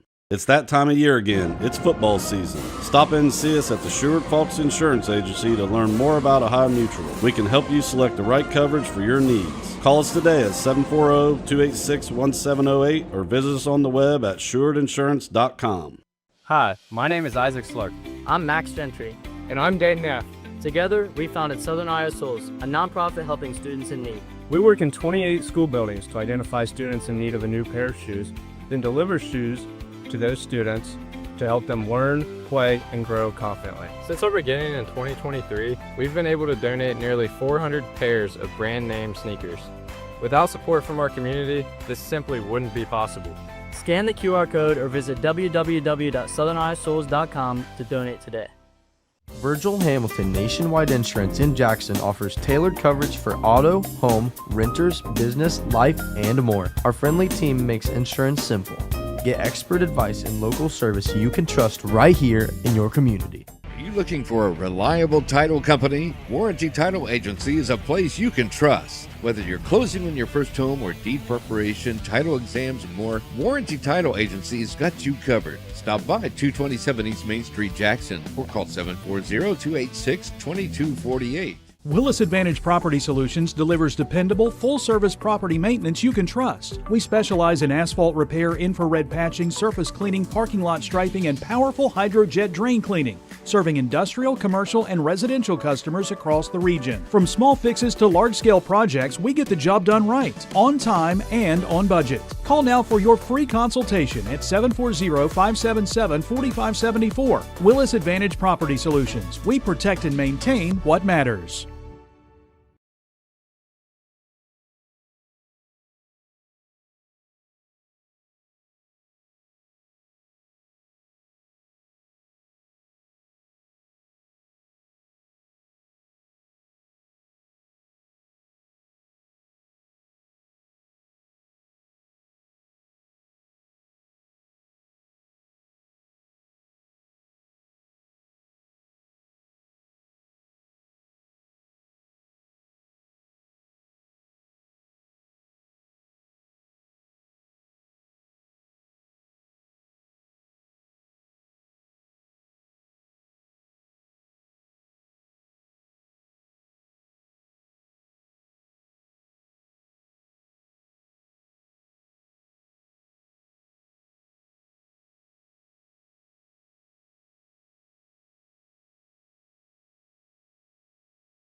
At Apple City Wholesalers in Jackson, you'll never pay 59 yards, including a 38-yard touchdown scamper.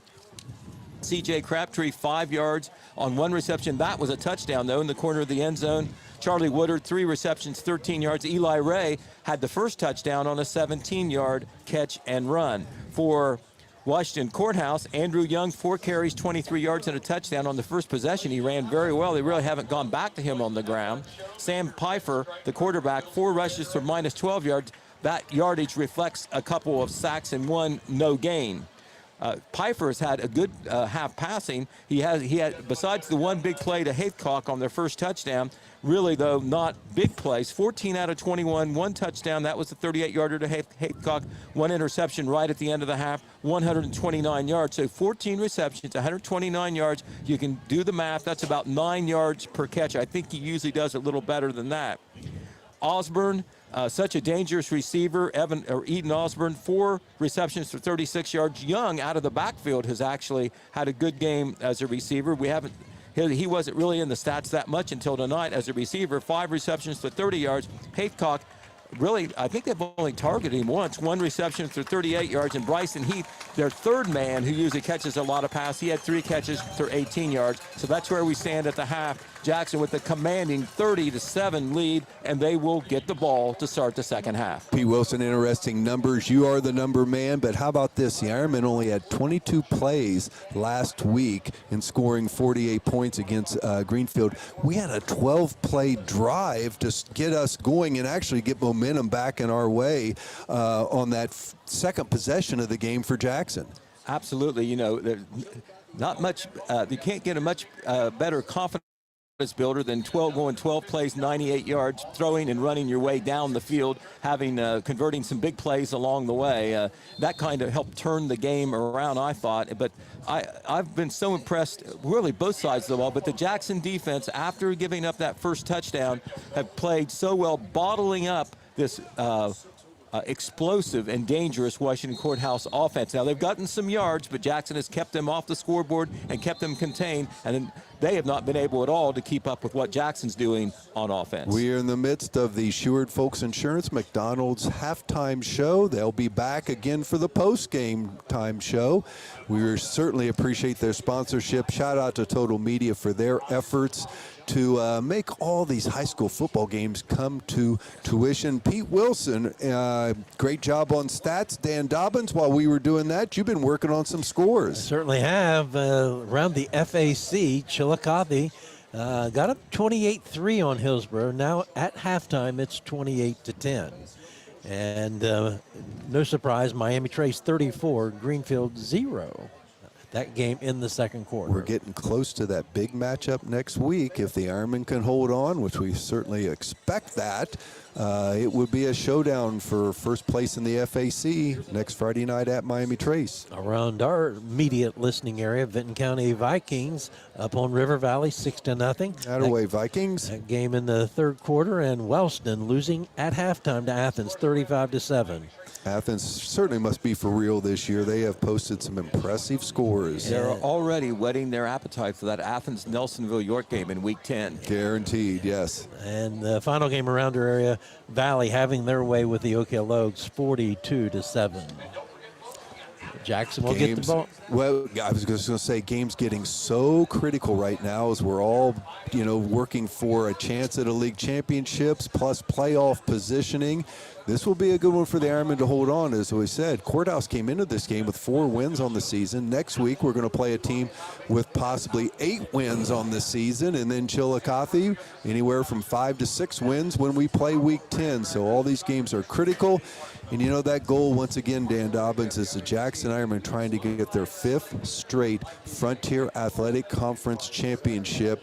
That's not easy to do anytime, any era in a league as strong as this, but we're on the road at least through 2.5 of the weeks to this point. And Coach Holland, now in his 17th season, he feels that this is the strongest the FAC has been. Top to bottom, I think we have to agree on it from what we have seen also. We have never seen the FAC come into Week 6 with, I think it was 17 total wins amongst the league teams, which that means whoever goes through that gauntlet is going to get an awful lot of computer points. Right, I tell you what, that Miami Trace Greenfield game, we all knew Miami Trace was a favorite and would probably win without too much of a sweat, but they have kept a very good Greenfield offense scoreless. That's got my attention.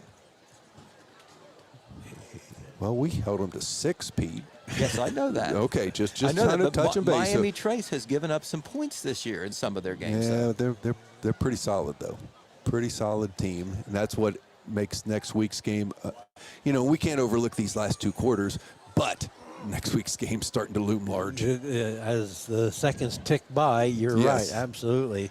And but we got to take care of business here as the second half about to unfold at Gardner Field in Pete, here in we Washington talked about Courthouse. all those big plays, all those stats, but boy, one little pooch kick was awful important in that first half also. I think the Ironmen have to look for an onside kick here. If Washington Courthouse is going to have any prayer, they need to get possessions. They better not kick it to number 14. Every time they do, he runs it for a touchdown. He's right in the W right now in the middle of the field. Yes, he is. All right. Looks like an M from this side of the field, Pete. Joel P-Rack. We know it's not. Okay. Just depends on your vantage point. Yeah, I think so. P-Rack gets the whistle, and Simons in the middle. Jackson 3 deep.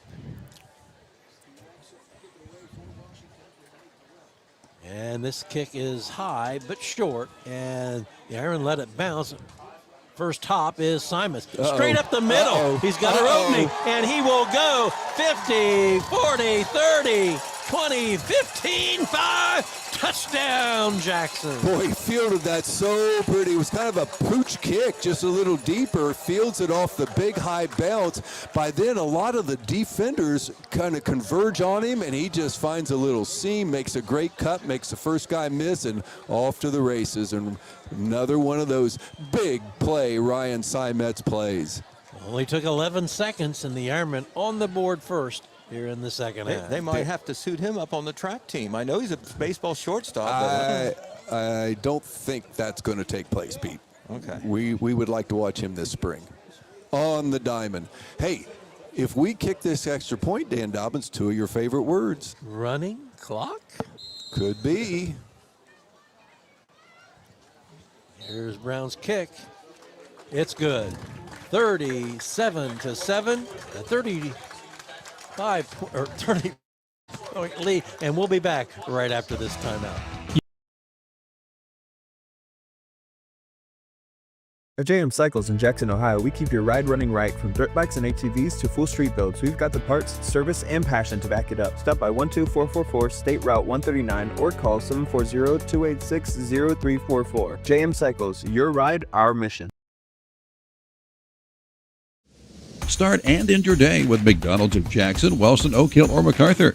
Whether it's breakfast, lunch, or dinner, you're always cooking up something great from your Jackson, Wellston, Oak Hill, or MacArthur McDonald's. And I'm loving it, and you will too.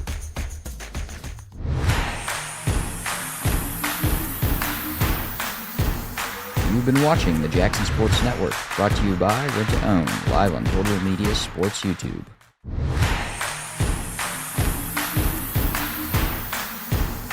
You've been watching the Jackson Sports Network, brought to you by Rent-2-Own, live on Total Media. Nobody has a bit of a knack, doesn't he? Number 17 as far as touchdowns this season for the senior do-everything player. Here's Thatcher Brown's kick, and it will be taken on the far side of the field around the 10-yard line, and getting out over the 25. Good tackle on the far side of the field. Israel Schindler gets the first hit. Ashton Seymour brings him down. Good coverage there. Good kick back to the 5-yard line. And wow, what a start for the Ironmen. What a run, 37 straight points in this football game. The Ironmen took the kickoff last week and returned You it. really shouldn't squib kick or pooch kick against this. The last 2 times they've done it, Wes Clegg takes it to the house, and now Ryan Seymour, Simets does. All right, down by 30. And Pfeiffer Sends a man in motion, trips out here the near side of the field, throws it out to Andrew Young. He's got the reception, and he'll be brought down here on the Ironman side of the field. Charlie Woodard, good play there, fighting through the interference, wraps him up, brings him down. A little help there from number 7 also. Obviously not too winded from his touchdown run, his kickoff return run. He did not play on the kickoff team, so that gave him a chance to check up. Yeah, gave him a moment. He doesn't need much. All right. 2nd and 9 from the 27-yard line. Pfeiffer running wide to his right, got pressure. Now he unloads it up the far sideline and just throws it away, as there was good coverage and great pressure by the Ironman. Well, Gavin Seitz forces him to throw that away, rolling to his right, trying to find a receiver, and Gavin closes in on him and makes him throw it out of bounds. Stops the clock. No, it doesn't stop the clock. No, clock. it doesn't. There is no stop of the clock right now, is there? Thank you, Pistol. Okay. It is a running clock. Did not expect that after the 7-0 lead by Courthouse. Did not see it coming. All right. 3rd and 9 from their own 27-yard line. Pfeiffer, a little draw play back to the near side of the field, and Andrew Young upended.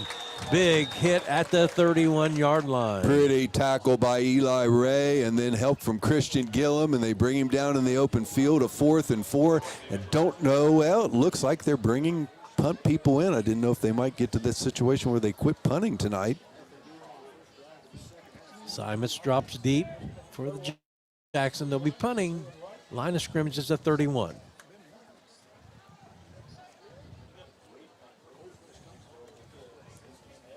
It is Colflesh in punting formation. Gets a good snap. The Ironman setting up for the return. Left-footed kicker hits somebody and then recovered by the Ironman at the Blue Lion 37-yard line. Well, we have had some great, what I tell you what he does, he's kind of that Australian type kicker where he runs to the line of scrimmage until you pressure him, then he kicks it on the run. He didn't kick that one over about 6 feet in the air. It hits a player. Ironman get great field position. We've had superb field position, which means your defense is doing some things right tonight. And obviously, Jackson going to have a short field again. Change of possession. The Ironman will take over, leading by a score of 37-7. Pete? 6-yard punt is what they get credit for on that one. And a good alert recovery by one of the Ironmen. Didn't see who that was. The Ironmen go with a full house formation. Everybody in tight, and handoff to Seymour, trying left side, and he crosses into the inside the 35-yard line. Good blocking once again by our offensive line. Backfield, full house backfield. Look who we got back there. Seymour gets that carry. You also have in the backfield Hunter Long and Israel Schindler. Some youngsters getting some opportunities here. Offensive line looks still to be intact. Cody Wooford at the quarterback. 2 tight ends, full house formation once again on 2nd and 5. From the 32-yard line, Blue Lions showing blitz, and the quarterback loses the football. They wanted to run a sweep to the right, but Bodie Wolford may have tripped on a pulling guard's foot or something. He went down immediately. Kept the ball in control. So we're looking at 3rd and 8 situation. Obviously, when you're thinking about it, from the 35-yard line, 2 down territory. Loss of 3 makes it 3rd down and 8 from the Blue Lion 35-yard line. See what the Ironmen line up this time. Again, full house formation. And handoff is loose on the field and then picked up, but boy, a big hit on the Ironman's Israel Schindler, and another loss on the play. Timing off a little bit with the new backfield in there. That time not a clean handoff, ball on the turf. We do recover it, but it'll be now a 4th and 9 situation. They lose a yard, and we're putting a lot of starters back in now on a 4th and 9. We see C.J. Crabtree, Ryan Simets, Charlie Woodard. They all come on the field. Dayton Counter. Ironman obviously going to play for it. Well, they need 8 yards. The line of scrimmage is the 37. Simus will go alone to the left and then 4 out wide to the right side. Here come the Blue Lions, and they throw it over the middle. It is caught and then dropped. A big hit. That was Dayton Counter taking the hit. He took a shot there. He's getting up, but he's feeling it a little bit. Good throw, got right on the mark, and boy, a helmet to the middle of the back on Dayton Counter goes incomplete. Yeah, perfect timing by the defensive back. Yes. And jarring the ball loose as Counter had pulled it in. So the Blue Lions will force the Ironmen into turning it over on downs. Midway through the third quarter, running clock situation as the Ironmen hold that 30-point lead, 37-7. Starters defensively still out there for Jackson, and boy, have they played an outstanding game. Pfeiffer with a new back in there. It's Jackson Everhart, and throwing over the middle to Osborne, and Aiden Osborne pulls it down for a first down at midfield. Another tackle by Ryan Simets, makes a bunch of them, folks, but a good pass, good catch, and they're right on the 50-yard line.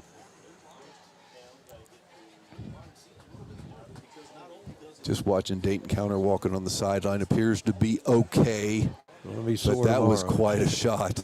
They put Eli Ray out of the cornerback position and bring in Ashton Seymour at the outside linebacker.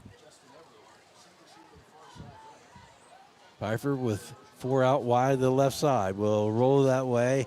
Throwing right-handed, goes deep and got a man there, and he will take it in for the touchdown. That is number 30, Noah Haithcock. 6'6". We talk about him quite a bit. A little more known on his basketball court and basketball abilities, but wow, has he become an outstanding receiver for the Blue Lions this year. His second touchdown tonight. Or first, just had the long pass. Oh, that's right. That's the pass. That's yes. Right. And that is actually Pfeiffer's first touchdown pass. He had 23 coming into tonight's game. Huge number.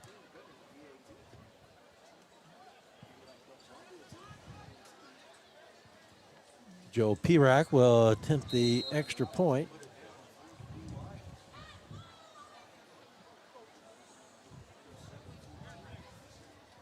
Kick is on the way.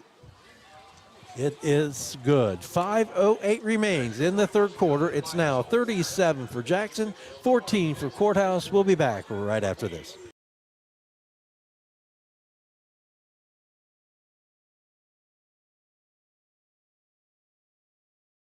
ERA Martin & Associates is your local connection to buying and selling real estate. They have a team of great agents ready to help you not only find a property, but actually buy it. There are a lot of steps involved in buying or selling real estate, and it's important to work with an agent you trust. Hey, all you Ironman football fans, it's the Chubby Guys podcast, and this year we're bringing you the player of the game each and every single week. Tune in on our Facebook page at chubbyguys@facebook.com, and tune in on our YouTube, our TikTok. You've been watching the Jackson Sports Network, brought to you by Rent-2-Own, live on Total Media Sports YouTube.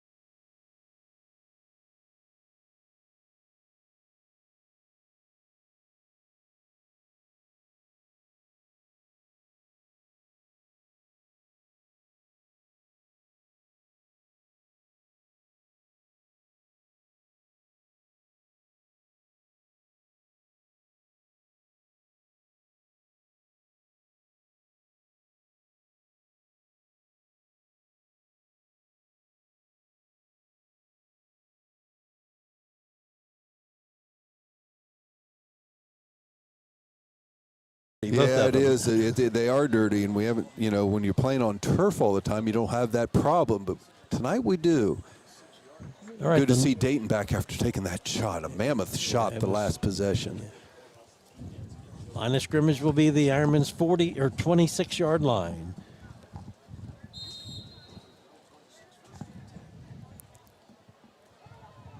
Ironmen send Eli Ray wide to the right or left and line up in split back formation, unbalanced line, and diving over the left side for a gain of a couple is Ashton Seymour.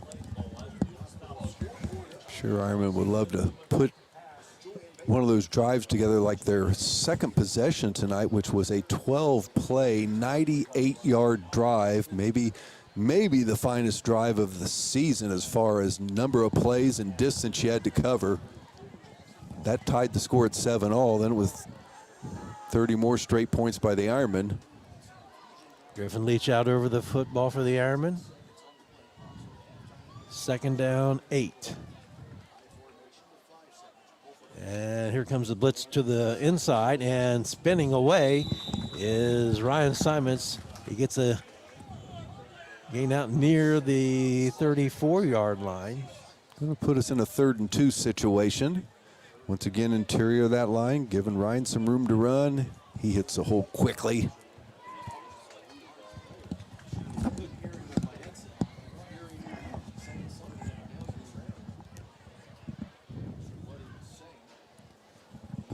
.345 now remains in the 3rd quarter. Jackson 37, Courthouse 14. Wolford steps under center and will hand off Simons left side. Nice He's move. got a room. 40, 45, out to midfield and then tackled. Solid tackle over there at the blue line, 48-yard line. Left side of that line doing a job in there. Jay Sturgill had 2 tight ends in there. Jake Gallagher getting blocks. Eli Davis. Ryan did a great job of reading because they had about 9 men at the line of scrimmage defensively. He sees it, cuts to the outside, and big pickup. 9 carries, 43 yards for Ryan Simons. That one was good for 19. And a new set of downs.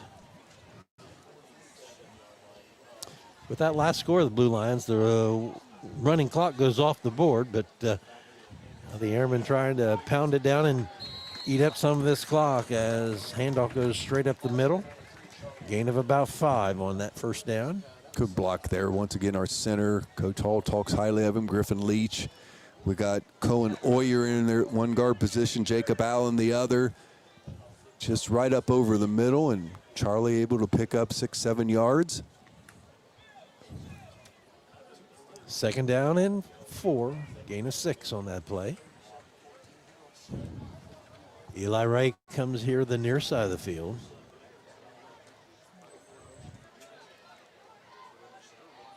Work out of the I formation and handoff, 2nd back through with some room, breaking some tackles and still on his feet. Is that Charlie Woodard down the sideline, and he will go into the end zone.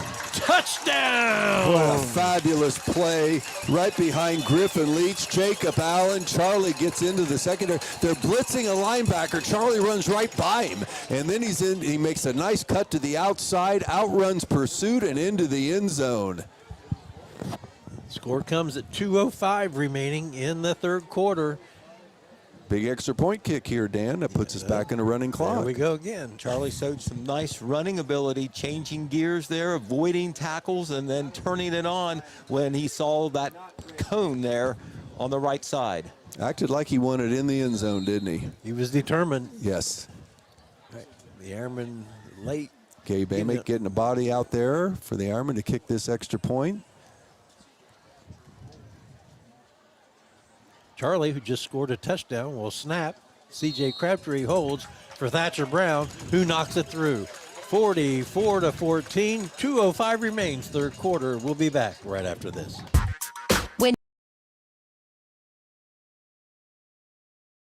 This factory has walls, but there's no ceiling. Here, my ideas matter. Join a team where you can use your unique talents to grow both personally and professionally. Apply today at belisiofoods.com/careers. That's BELLISIO foods.com/careers. Spoil your pup with the Barking Bakery in Jackson, home of paw cakes, wolf and waffles, peanut butter pumpkin treats, and more. Find us at the Jackson Farmers Market or in our Facebook.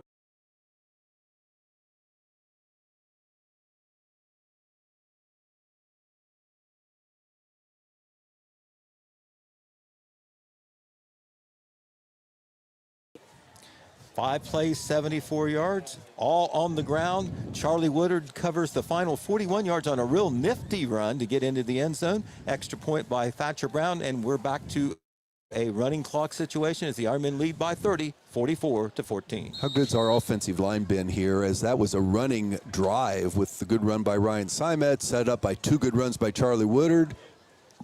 Line is starting to win the battles. Deep kick down to about the 10-yard line, and going over the right side and returning it out is Matthew Colflesh. He'll be brought down, it's like around the 25-yard line. Good tackle, team tackling in there. Austin Sorrell involved, comes up off the bottom of the pile. Running clock going, and we're down in the last couple minutes here, or it should be running.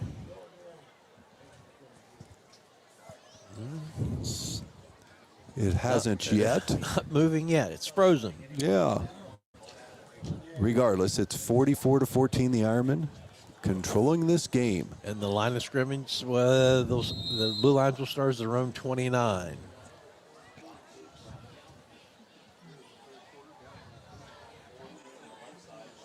Pfeiffer will take the snap and roll to his left, looking upfield, and it's picked off. Charlie Woodard with the interception to 37, and he will be tackled at the Blue Lion 25-yard line. Once again, pretty good pressure on Pfeiffer. Charlie dropping back in his zone coverage there, throws it, makes the catch, advances it down. I don't think there's a flag down right where the football ended. We'll see what happens with that, but the interception will stand. Yes.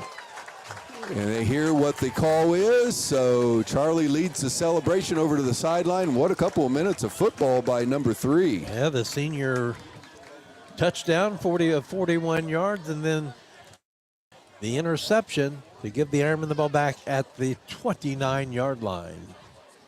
Looks like it's going to be close to the 25. Yeah. Yep, right at just nose, almost touching the 25. The Ironmen, once again, excellent field position throughout most of this game.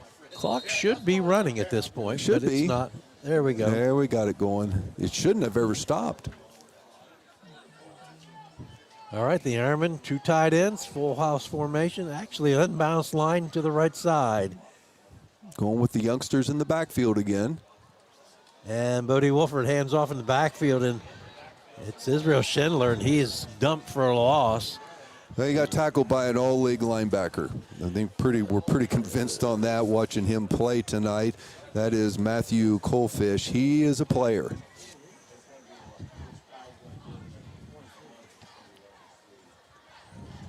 So it's a loss of 3, and we're inside a minute remaining here in the third quarter. New quarterback in the game, Landon Rapp, comes in for the Ironmen. He's been warming up here on the sideline most of this third quarter. I'm sure he was hoping to get this opportunity. Offensive line intact, but new running backs, new quarterback. And handoff to Seymour, left side, he drags a tackler for good yardage. Extra effort there, down to the 20-yard line. Flagging the play late. We'll see what that call is. They do stop the clock at 11 seconds remaining. Personal foul, Blue Lions.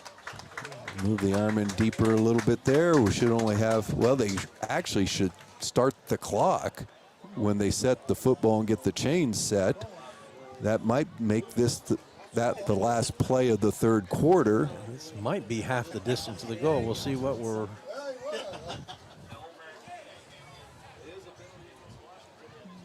They're going to walk us down right to the 10-yard line. Gabe Amick comes on the field for the Ironmen.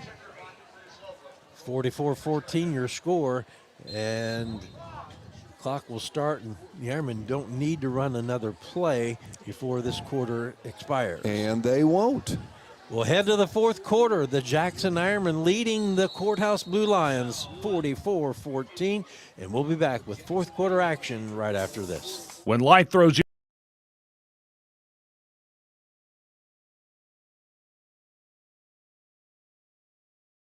Step into the charm of Archinetti's, located in a beautiful 1800s colonial-style house at 181 East Main Street in Jackson. Open Tuesday through Saturday with 3 daily off-the-menu lunch and dinner specials, Archinetti's prides itself in providing you with a fresh and delicious homemade meal each and every time. Archinetti's, where history meets great food. Good people bring good people. At Buckeye Construction and Restoration, it's the foundation of our projects and our company. VCR offers competitive salaries, professional development opportunities, and an employee referral bonus program. Visit VCRMCO.com to apply. VCR, preserving our history with the hands of craftsmen.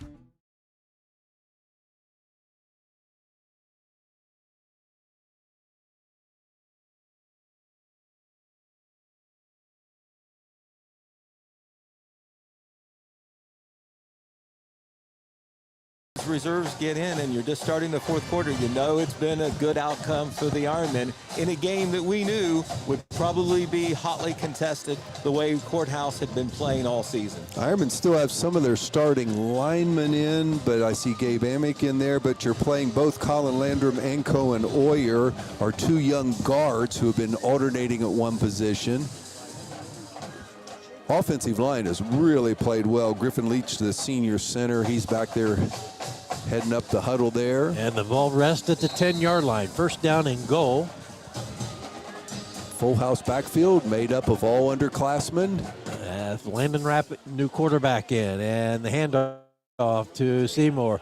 Starts up over to the right and then kicks it outside. Not much there as he's brought down near the 10. Now the other outstanding linebacker makes that play. Those 2 young men are special in there, and that's Wesley Gibbs. Gibbs and Coalfish. Actually, about a loss of 1 on that play. They told us about those young men. They're the real deal. They can play. They cover ground. Very active. Rapp will step up under center. 2 tight ends, and now movement as looks like the Blue Lions. We'll take a quick 5. And while they're hashing this out, the clock keeps running. Tell you what, the way the Courthouse jumps around on those blitzes or those run blitzes, Jackson's offensive line showed a lot of discipline that it hasn't drawn them. You're right. On an illegal procedure. And most of the time we've picked up those linebacker blitzes. 5-yard penalty, moves the ball to the 6-yard line. Rapp hands to number 23. That's Israel Schindler, and he's inside the 5. Looks like they'll mark him about the 4-yard line. That's on the far right hash from us. Clock a running. Will be 3rd down. 44-14, your Ironmen lead. Back to a running clock. We had one just after we started the second half, and then Courthouse got another score to at least initially or temporarily go back to regulation. Now, from the full house formation, Rapp will hand off and breaking one tackle and then fighting his way towards the goal line. Boy, then I think he fell forward to about the 1-yard line. It's going to be really close. Was that Seymour, Pete Ashton? Long, Hunter Long. Good run. He got hit at the line of scrimmage, but he kept driving and he fell forward. It looks like they nosed the ball just outside the 1-yard line. 4th down. 44-14. We're in the 4th quarter. The Airmen with the 4th and 1, or goal from the 1. We're going to need to hurry because they're running out of time. And So we'll take a timeout instead of 5 yards. And we will do the same. Timeout on the field with 9:15 remaining. We'll be back.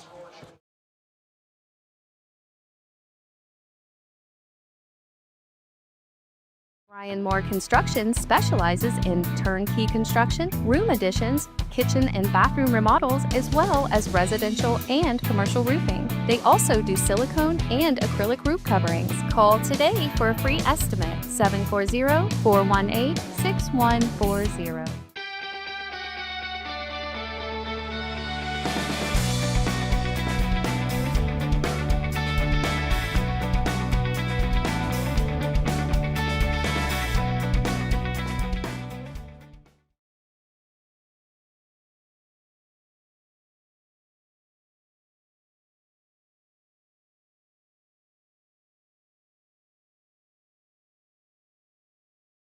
and goal from the one. I see you looking at scores. How about those Vinton County Vikings? Yeah, 28-7 or 28-0 now. Nothing. Big win for the Vikings. Not over yet. Still in the fourth quarter. They called the, was it Chile over Hillsborough, a final score, which I thought was an early finish. They wouldn't have been a running clock, but 28-3. Here's the fourth down and goal. Formation is full house. The handoff. Oh. No, the quarterback fakes it. Great fake. Had everybody leaning one way, and Landon Rapp takes it into the right side. And another touchdown. Really did a good job of putting the football in the running back's belly, pulling it back out, and there was nobody out there. One player did hit him right at the goal line, but he takes it in for an easy score. Good to see our sophomore quarterback get that opportunity. Tanner Jenkins has got to get a chance to kick the extra point here. He's been perfect this year. 2 out of 2, I think. Yes. Sophomore number 19. Kick is on the way. He looks better and better every week, doesn't he? It's up and good. 51-14 with 8:58 remaining. We'll be back right after this.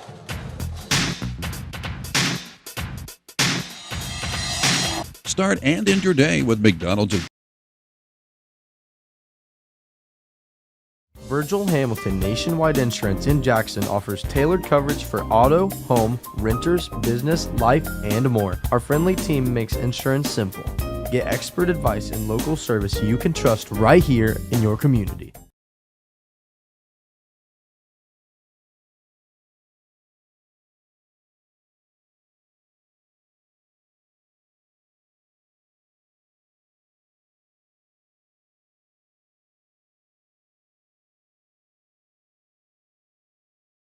.58 remains in this fourth quarter. It's Jackson 51, Blue Lions of 14. Pete? 4 plays, 26 yards after the Charlie Woodard interception, his second of the game. Touchdown comes on a nice fake by Landon Rapp. He takes it into the end zone and gets around the end for his first touchdown, our backup quarterback. Extra point by Tanner Jenkins as he gets a chance. Ironmen now lead 51-14, 8:53 to go. Here's a kickoff by Tanner Jenkins, taken at the 16-yard line, far side of the field with some daylight, up the far sideline and run out of bounds. I think Tanner ran him out of bounds. He did indeed. Second time we've had a kicker save a touchdown. It will be 1st and 10 in the Ironman territory as he crossed the 50-yard line.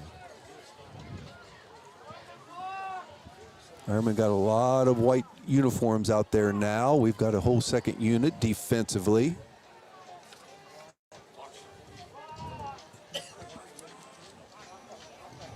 Clock, I thought, should be running. I would have thought so. Now it is, but they seem to be waiting to get the change ready to go each time. All right.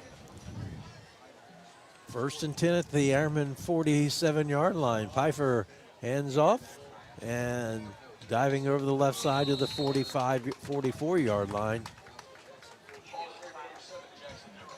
Jordan Swackhammer made a nice play on that one. Also in there was Zayden McLeod. They pick up a couple yards. Good defensive play for what would now evolve into basically our JV squad, getting some snaps here on Friday night. Trips here to the near side of the field. Quick pass out into Hello. Osborne. And the Ironman defense right there for a loss on the play. Austin Sorrell read that play beautifully. The senior out there, cornerback position, wraps him up, tackle for a loss. Read it beautifully. That was Mr. Osborne out there, so that's a nice play. Anytime you tackle him in the open field, it's a good thing. Well, it's a loss back to midfield. That brings up a 3rd and 13.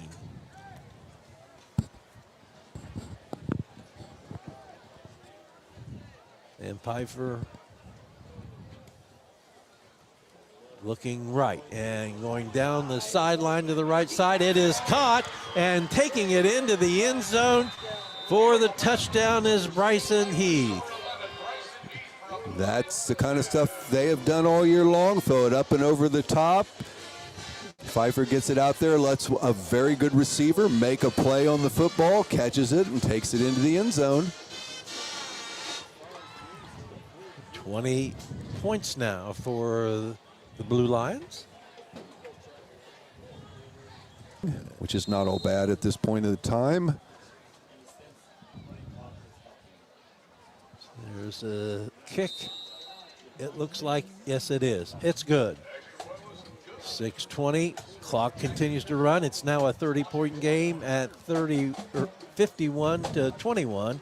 And Pete Wilson, number 11, got loose, didn't he? He did. Looked like he was pretty well defended, but he made a nice over-the-shoulder catch as our defender back there missed his chance. And then Heath goes in the end zone, and Mr. Pfeiffer is about at his average. He's passed for 240 yards, 19 completions, and 28 attempts. Well, he's well over 2,000 yards on the season for passing yardage. Well, yeah, the good news. And 25 touchdowns now, so pretty special season this sophomore's putting together. Right, excellent stats, but in a losing effort the way it works out. He has hit a couple long ones here in the second half to get back up to very close to his average per game. And once again, the clock stopped, and it should be running right now, even though it's officials trying to get everybody out there on the field. 5:41 to go. This is point in the games you do not want to see injuries, and that's why they have things like the running clock. Make sure to stay with us after the game. We'll have Coach Hall's comments and Pete Wilson's recap and give away some awards tonight. The Sherwood Folks Insurance McDonald's post-game show on the horizon. Here's P-Rack's onside kick, and it's bouncing around, and it goes out of bounds. A penalty flag thrown. Might have been Blue Lions offside. They really were charging quickly there. It looked like it went out of bounds. Should be Jackson football. If it went out of bounds, I would think we'd decline and just take the ball. I think the penalty flag was thrown because he did kick it out of bounds inside the field of play where it's not a touchback. I don't think anybody touched it inbounds, but it was hard to see with all the players there along the sideline. Ball's marked right about the 35-yard line while they hash this out.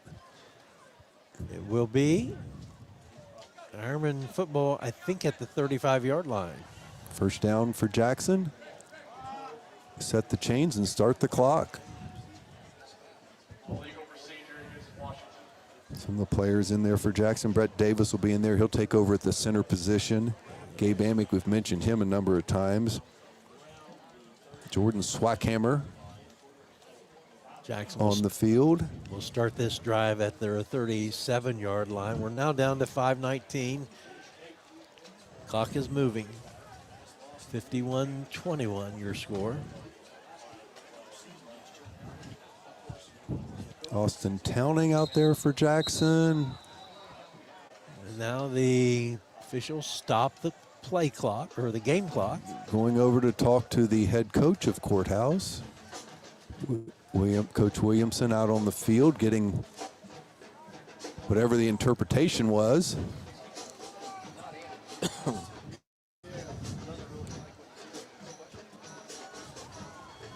All right.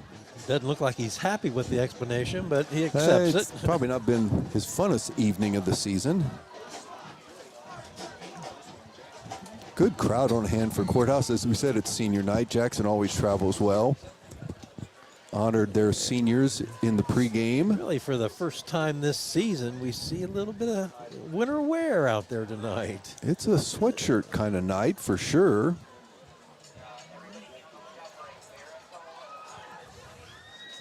A coaching staff down here for Jackson saying, get the clock running, and why they are not. Okay, beyond me, too. Now he finally does signal it to start.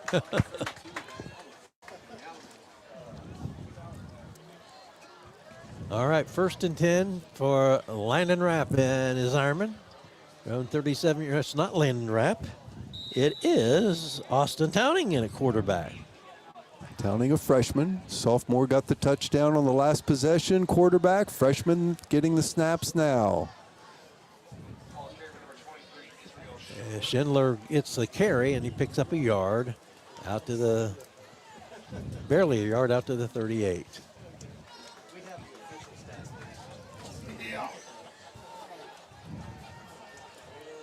Towning sends receivers wide to both sides, I formation.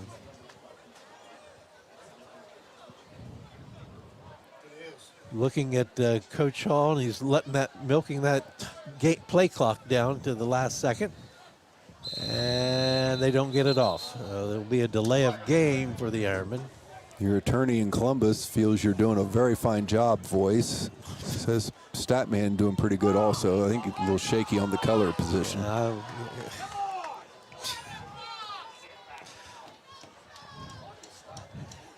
Even our home crowd starting to scream, run the clock.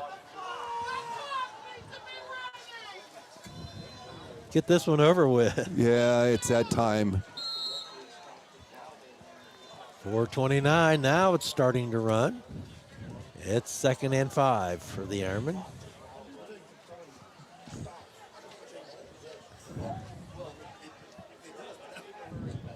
Looks like Parker Hill splits wide to the right. Backs in the eye. And the handoff. And then tackled immediately at behind the line of scrimmage is Schindler. Well, that's Hunter Long. Hunter Long got not that 23, carry. it's 28, yes. Yep. So it's a loss of 1 on the play. Now the clock down inside 4 minutes. Aiden Fowler brings the play in to freshman quarterback Austin Towning.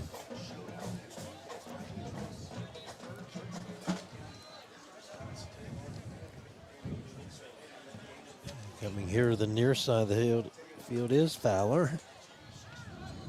Backs are split, and little handoff over the right side, and Israel Schindler with the carry. Kind of hit before he can get to the line of scrimmage. I'll back him up a foot or two. it's 4th down. See if the Ironmen decide to bring the punting team on. I think Coach Hall will just play for it. Ball's at the 40-yard line of Jackson, 2:55 remaining. It's really hard sometimes for special teams to be organized when you're subbing like this. So sometimes it's just easier to keep the clock running and go for it. Need about 7 yards. The play clock down to 3, 2, 1. See if they take a timeout. They will, and I think now we'll punt it away. At least now you got a moment to organize a punt team. Charlie Woodard runs out there. He's going to snap. So maybe you put your regular punt team out there, execute the punt, and then get your JVs back there on defense. Sherwood Folks McDonald postgame show moments away. We're going to give away awards. Chubby Guys Player of the Game. Monroe's Collision Hit of the Game. We'll hear from Coach Hall. We will keep the Pete Wilson fan club happy with the best stat man this side of the Mississippi, giving us statistics on a 51-21 type game. A lot of scoring. The Blue Lions got on board first. You know, and it is true, this series has been a high-scoring series. And as Coach Hall said earlier years, was really high scoring because Blue Lions were loaded with it. They've got some very good skill people again. The Airmen will punt it away. And they look like procedure move before the ball was even, or right at the snap. And we jumped. We're going to be moved back 5 yards. A little sloppy here in the last half of this quarter. Yeah, it's hard when you're bringing in everybody. And then you've got the first team that's been out now for 2 series have to come back on the field as the punt team or your normal punt team. So, all right. That is another reason why you keep the clock running in a game like this. And they have stopped it way too many times. All right, now we're ready to punt it away. The coaching staff is telling Thatcher, let the clock run down a little bit. We're at 11 seconds on the play clock. He stands at a 20-yard line to punt this one away. Doing a nice job here of milking that clock a little bit. And now a timeout has been called.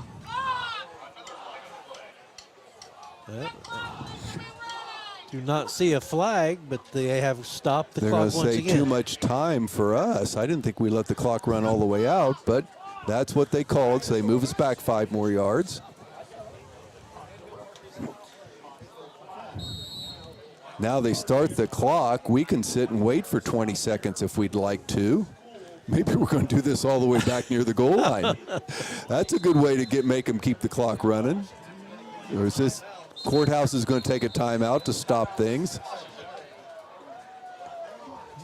Bit of a chess game here going on. Absolutely. Timeout on the field. Let's do it ourselves. We'll be back right after this.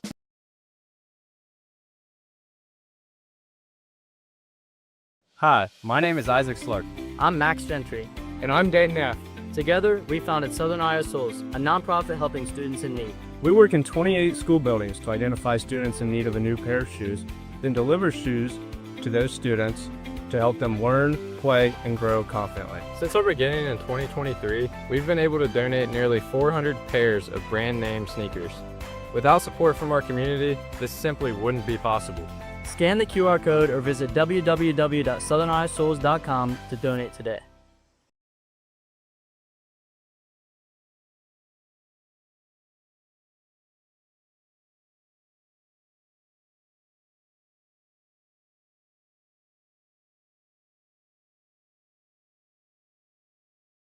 We could hold on to it for another 24 seconds if we want to.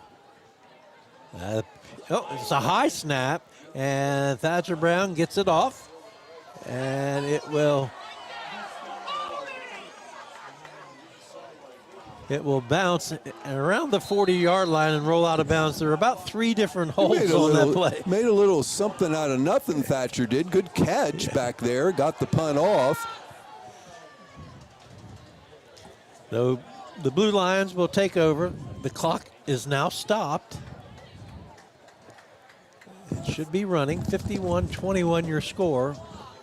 Ball will be at the 40-yard line. Well, Thatcher Brown got off what was a 30-yard punt when it looked like it could have gone over his head. Yeah, did a good job just catching and getting off a really quick kick. Got a nice roll off to the side there. So good play there by Thatcher Brown.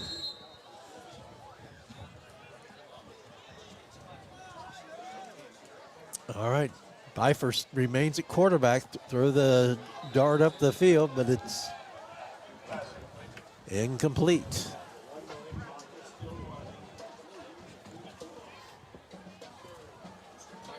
Under a minute to go, finally. 51-21, Ironmen lead. Trying to get this one in the books. Moved to 3-0 in the league. 6-2 on this season with 2 huge football games staring us straight in the eye. The Airmen will remain on the road. They go to Miami Trace next Friday night. That game will have so many implications, not only for league championship potential and playoff seeding.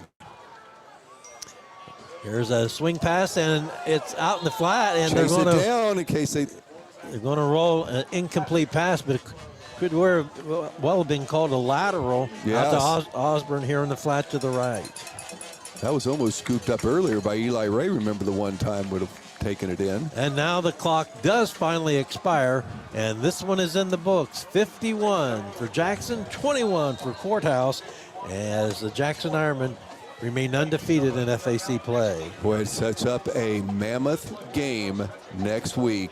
We're back right up here, the same road you drove this direction, folks. Just go a little bit farther and find Miami Trace High School, and you're going to find an undefeated Miami Trace team waiting to host our Jackson Ironmen and a battle for first place in the FAC. What fun that is. But let's relish a little bit on this game. Down 7-0, and the Ironmen run off 37 straight, I think. Yes, it was. On there, really excellent effort on there to go from there.